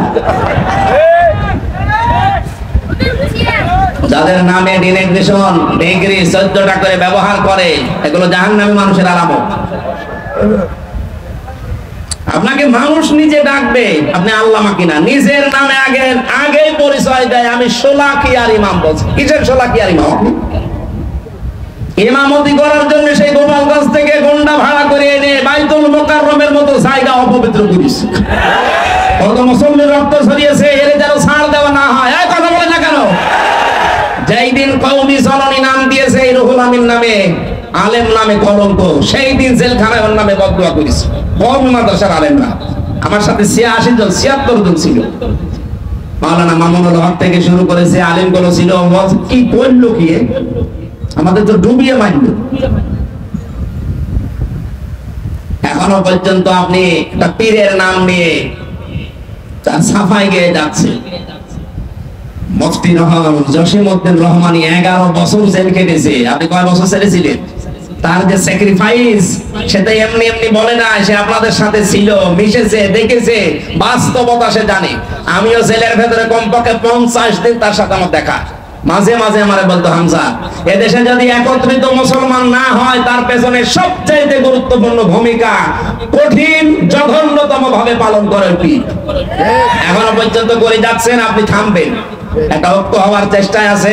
সব আলেম ওলামা যদি এক হয়ে, এই যে 58 ভাগ এমনি এমনি হয়নি, সব দাড়িওয়ালা টুপিওয়ালা মানুষগুলো এক হয়ে যাচ্ছে। আর এখানে আপনি এখন সেই মানধাতা বলে আকিদা করছেন। কার আকিদা খারাপ আপনি দেখেন তো? জামাত ইসলামী বাংলাদেশের আকিদা হচ্ছে লা ইলাহা ইল্লাল্লাহু মুহাম্মাদুর রাসূলুল্লাহ। হ্যাঁ, কালেমা যদি আপনি ভুল প্রমাণ করতে পারেন, তাহলে জামাতের আকিদা খারাপ। কালেমা তো নিজেও জিকির করছেন, আমরাও করছি, এখানে তো কোনো পার্থক্য নেই। কিসের আকিদা করেন? এই উল্টা পাল্টা ধোয়া তুলে মুসলমানদেরকে আজ ডিভাইডেড করবেন না, এটা হারাম কাজ। মুসলমানদের এক করা ফরজ আর ভাগ করা হারাম। এটা তো আমি মানলাম। সূরা আলে ইমরানের 105 নম্বর আয়াত আপনি বাড়িতে যে মিলিয়ে দেখেন। যারা আজ মুসলমানদেরকে এক হতে দিচ্ছেন না, আপনি হারাম কাজে আছেন। কোন হারাম কাজ করা অবস্থায় তার ইবাদত কবুল হয় না। সুতরাং আপনার নামাজ, আপনার সিয়াম, আপনার হজ, এই দাড়ি, জিকির সব মাঠে মারা যাচ্ছে। আমি আর নিচে নামতে পারলাম না।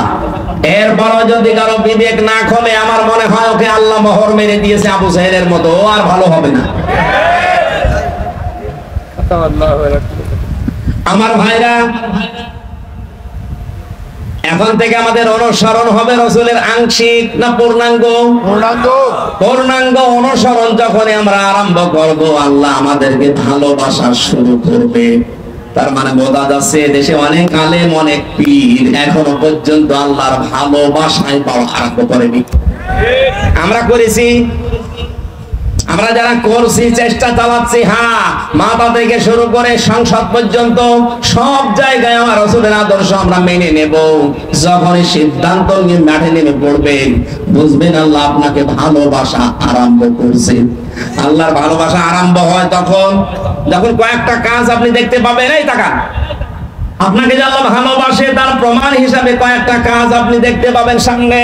এক নম্বরে হাদিস, নবীজি বলেন, আমি যখন আল্লাহ পাক যখন কাউকে ভালোবাসেন তখন পুরো আসমানে ঘোষণা হয়ে যায় মহান আল্লাহ ওই লোকটাকে ভালোবাসে। আমরা সবাই যারা আসমানে আছো সবাই ওকে ভালোবাসো। পুরো আসমানের ফেরেশতারা তখন তাকে ভালোবাসা আরম্ভ করে দেয়। জমিনে ঘোষণা দেওয়া হয়, পুরো জমিনবাসী শোনো, হামজাকে আল্লাহ ভালোবাসা আরম্ভ করেছে, তোমরাও ভালোবাসো তাকে। তখন পুরা সৃষ্টি জগতের ভেতরে আল্লাহ একটা মহব্বত পয়দা করে দেয়। আমরা এইটা আজ দেখতে পাচ্ছি। আপনি তাকান, এতদিন যাদের স্বাধীনতা বিরোধী, রাজাকার, জঙ্গি, উল্টা পাল্টা নাম দিয়ে বহু কালার করার চেষ্টা চালিয়েছে, আগস্টের 5 তারিখের পর থেকে আজকের এই 23 তারিখ পর্যন্ত আমরা দেখতে পেলাম তারা জঙ্গি না, তারাই জনগণের সঙ্গী। এই ভালোবাসাটা এখন আল্লাহ পয়দা করে দিয়েছে নিচে। পুরা আসমানে আল্লাহ ঘোষণা দিয়েছে যে তাদেরকে ভালোবাসো তোমরা। জমিনের লক্ষ লক্ষ সৃষ্টি সবার ভেতরে তাদের মহব্বত, ভালোবাসা এটা ঢুকিয়েছে কি আল্লাহ। এত প্রমাণ দেওয়ার পরও যদি আপনার এখনো পর্যন্ত মনে হয় না, এদিকে আসেন, আসেন, এদিকে আসেন। এই জন্য আমাদের উচিত হবে এখন এই মুহূর্তে দলাদলি বন্ধ করে দেওয়া, ছোটখাটো বিষয় সব আমরা বাদ। এরপরেও যদি আপনি এক জায়গায় হতে না পারেন, আবার কবে হবে? আবার যদি কোন নতুন জালেমে চেয়ারে বসে, কিয়ামতের আগে লাগাতে পারবেন না। আমাদের উচিত এখন সুযোগ, ছোটখাটো বিষয় সব বাদ। কে দাড়ি রাখে, কে দাড়ি রাখে না, কে জুব্বা গায়ে দেয়, কে দেয় না, এটা পরে করবেন, আগে জায়গাটা ঠিক করেন। এখানে থাকলে আপনি ইসলামের নিয়ম নীতি 100 মানতে পারবেন। আর এই জায়গাটা না থাকলে কয়েকদিন পরে আপনারও দাড়ি কাটা লাগতে পারে। এদেশে আড়ঙে অবস্থান নিয়েছিল না, আড়ঙে দাড়ি রাখা মানুষগুলোকে চাকরি দিত না। সামনে কিন্তু এরকম আসবে, আপনি চেষ্টা করবেন রাখার, কিন্তু পারবেন না। জায়গাগুলো সব জালেমের দখলে চলে যাবে। বিশ্বনবী মুহাম্মদ রাসূলুল্লাহকে আল্লাহ ঘোষণা দিলেন, নবী যারা আপনি আপনার কাছে আসবে যে ঈমান আমরা আনতে চাই, বলবেন 6টা কাজ করো। 1 নম্বরে আলা আল্লাহ ইউশরিকনা বিল্লাহ, কোনদিন আল্লাহর সাথে কোনো বিষয়ে শরীক করবা না।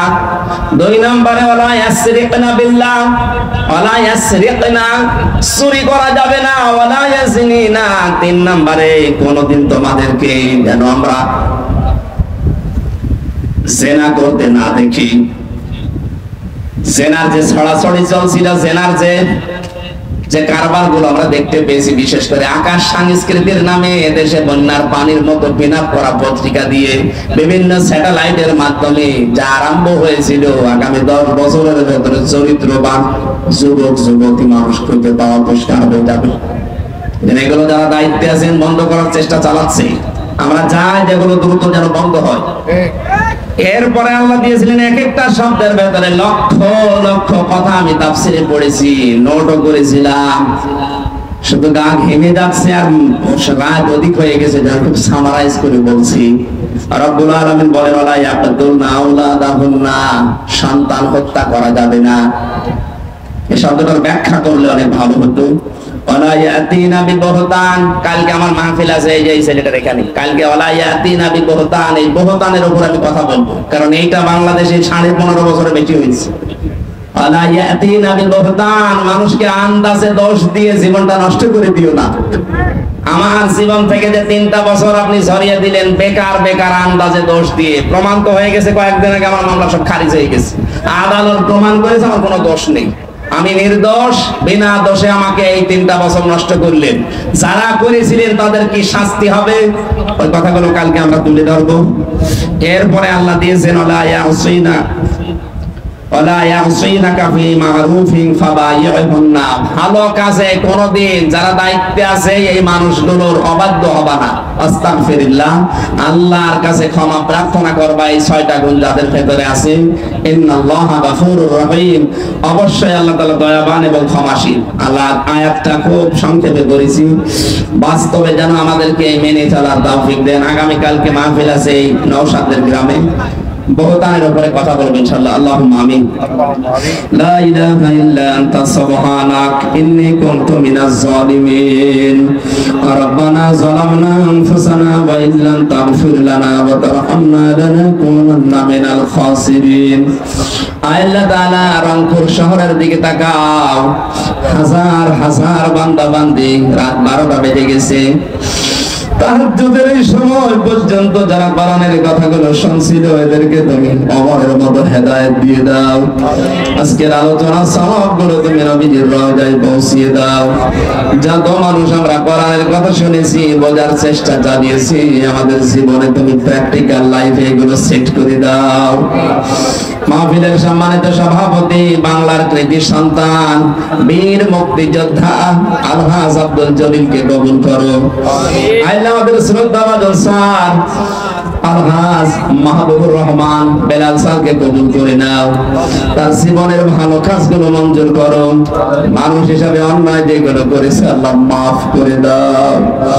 যত অতিথি এসেছে কোরআনের এই অনুষ্ঠানে কোরআনের ইজ্জতে ক্ষমা করে দাও মা বোনেরা পর্দার আড়ালে বসে আছে এদেরকে মরিয়মের মতো খাদিজার মতো বানিয়ে দাও আল্লাহ তাআলা বড় স্বপ্ন তোমাকে বারবার বলি এ দেশটা কোরআন দিয়ে চলছে এরকম একটা ব্যবস্থা এনে দাও আমরা যেন মরণের আগে হলেও দেখতে পারি এই দেশটা তোমার কালাম দিয়ে পরিপূর্ণ ভাবে চলছে আশপাশে যে প্রতিবেশী গুলো দিয়েছে অধিকাংশ গুলো তো তোমার বিরুদ্ধে মানে প্রতিবেশী গুলোকে তুমি ভালো বানিয়ে দাও রব্বুল আলামিন তখন কার ডাক চলে আসে জানি না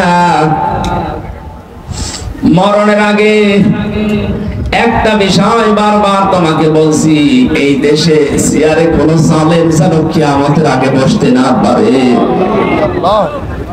যারা শহীদ হয়েছে আল্লাহ 24 সালে তাদেরকে শাহাদাতের মর্যাদা দিয়ে জান্নাত দিয়ে দাও যারা পঙ্গুত্ব বরণ করে অন্ধ হয়ে শরীরে বিভিন্ন অঙ্গ প্রত্যঙ্গ হারিয়ে যারা হাসপাতালের বেডে আছে আল্লাহ শেফায়ে কামেলা যারা নসিব করো এলাকায় মাটির নিচে যত মানুষ ঘুমিয়ে আছে এদেরকে ক্ষমা করে দাও আগামীতে এই অনুষ্ঠানটা কোরআনের জন্য আরো বিশাল আকারে মঞ্জুর করো আল্লাহ যত আলেম এসেছে আলেমদেরকে আলেম হিসাবে মঞ্জুর করো মুক্ত জীবনে যখন ফিরিয়ে দিয়েছে আল্লাহ আমার কণ্ঠটা তুমি ফিরিয়ে দাও শরীরে মারাত্মক অসুখ আল্লাহ আমার ভালোই হচ্ছে না স্বাভাবিক হতে পারছি না 3টা বছর ওরা আমার সাথে যা করেছে তুমি তো দেখেছো আল্লাহ আমি তোমার কাছে আমার শরীরের জন্য শেফায়ে কামেলা আজেলা চাই আমাকে নসিব করো যেই দিন তুমি আমাদের কাছে আজরাইল পাঠাবে ওই দিন যেন মুখ দিয়ে বের হয়ে যায় লা ইলাহা ইল্লাল্লাহু মুহাম্মাদুর রাসূলুল্লাহ এই যে মিডিয়া আজকে যেভাবে আছে না এরকম বাঁশ বেঁধে দেবেন ওনারা এই ফাঁকা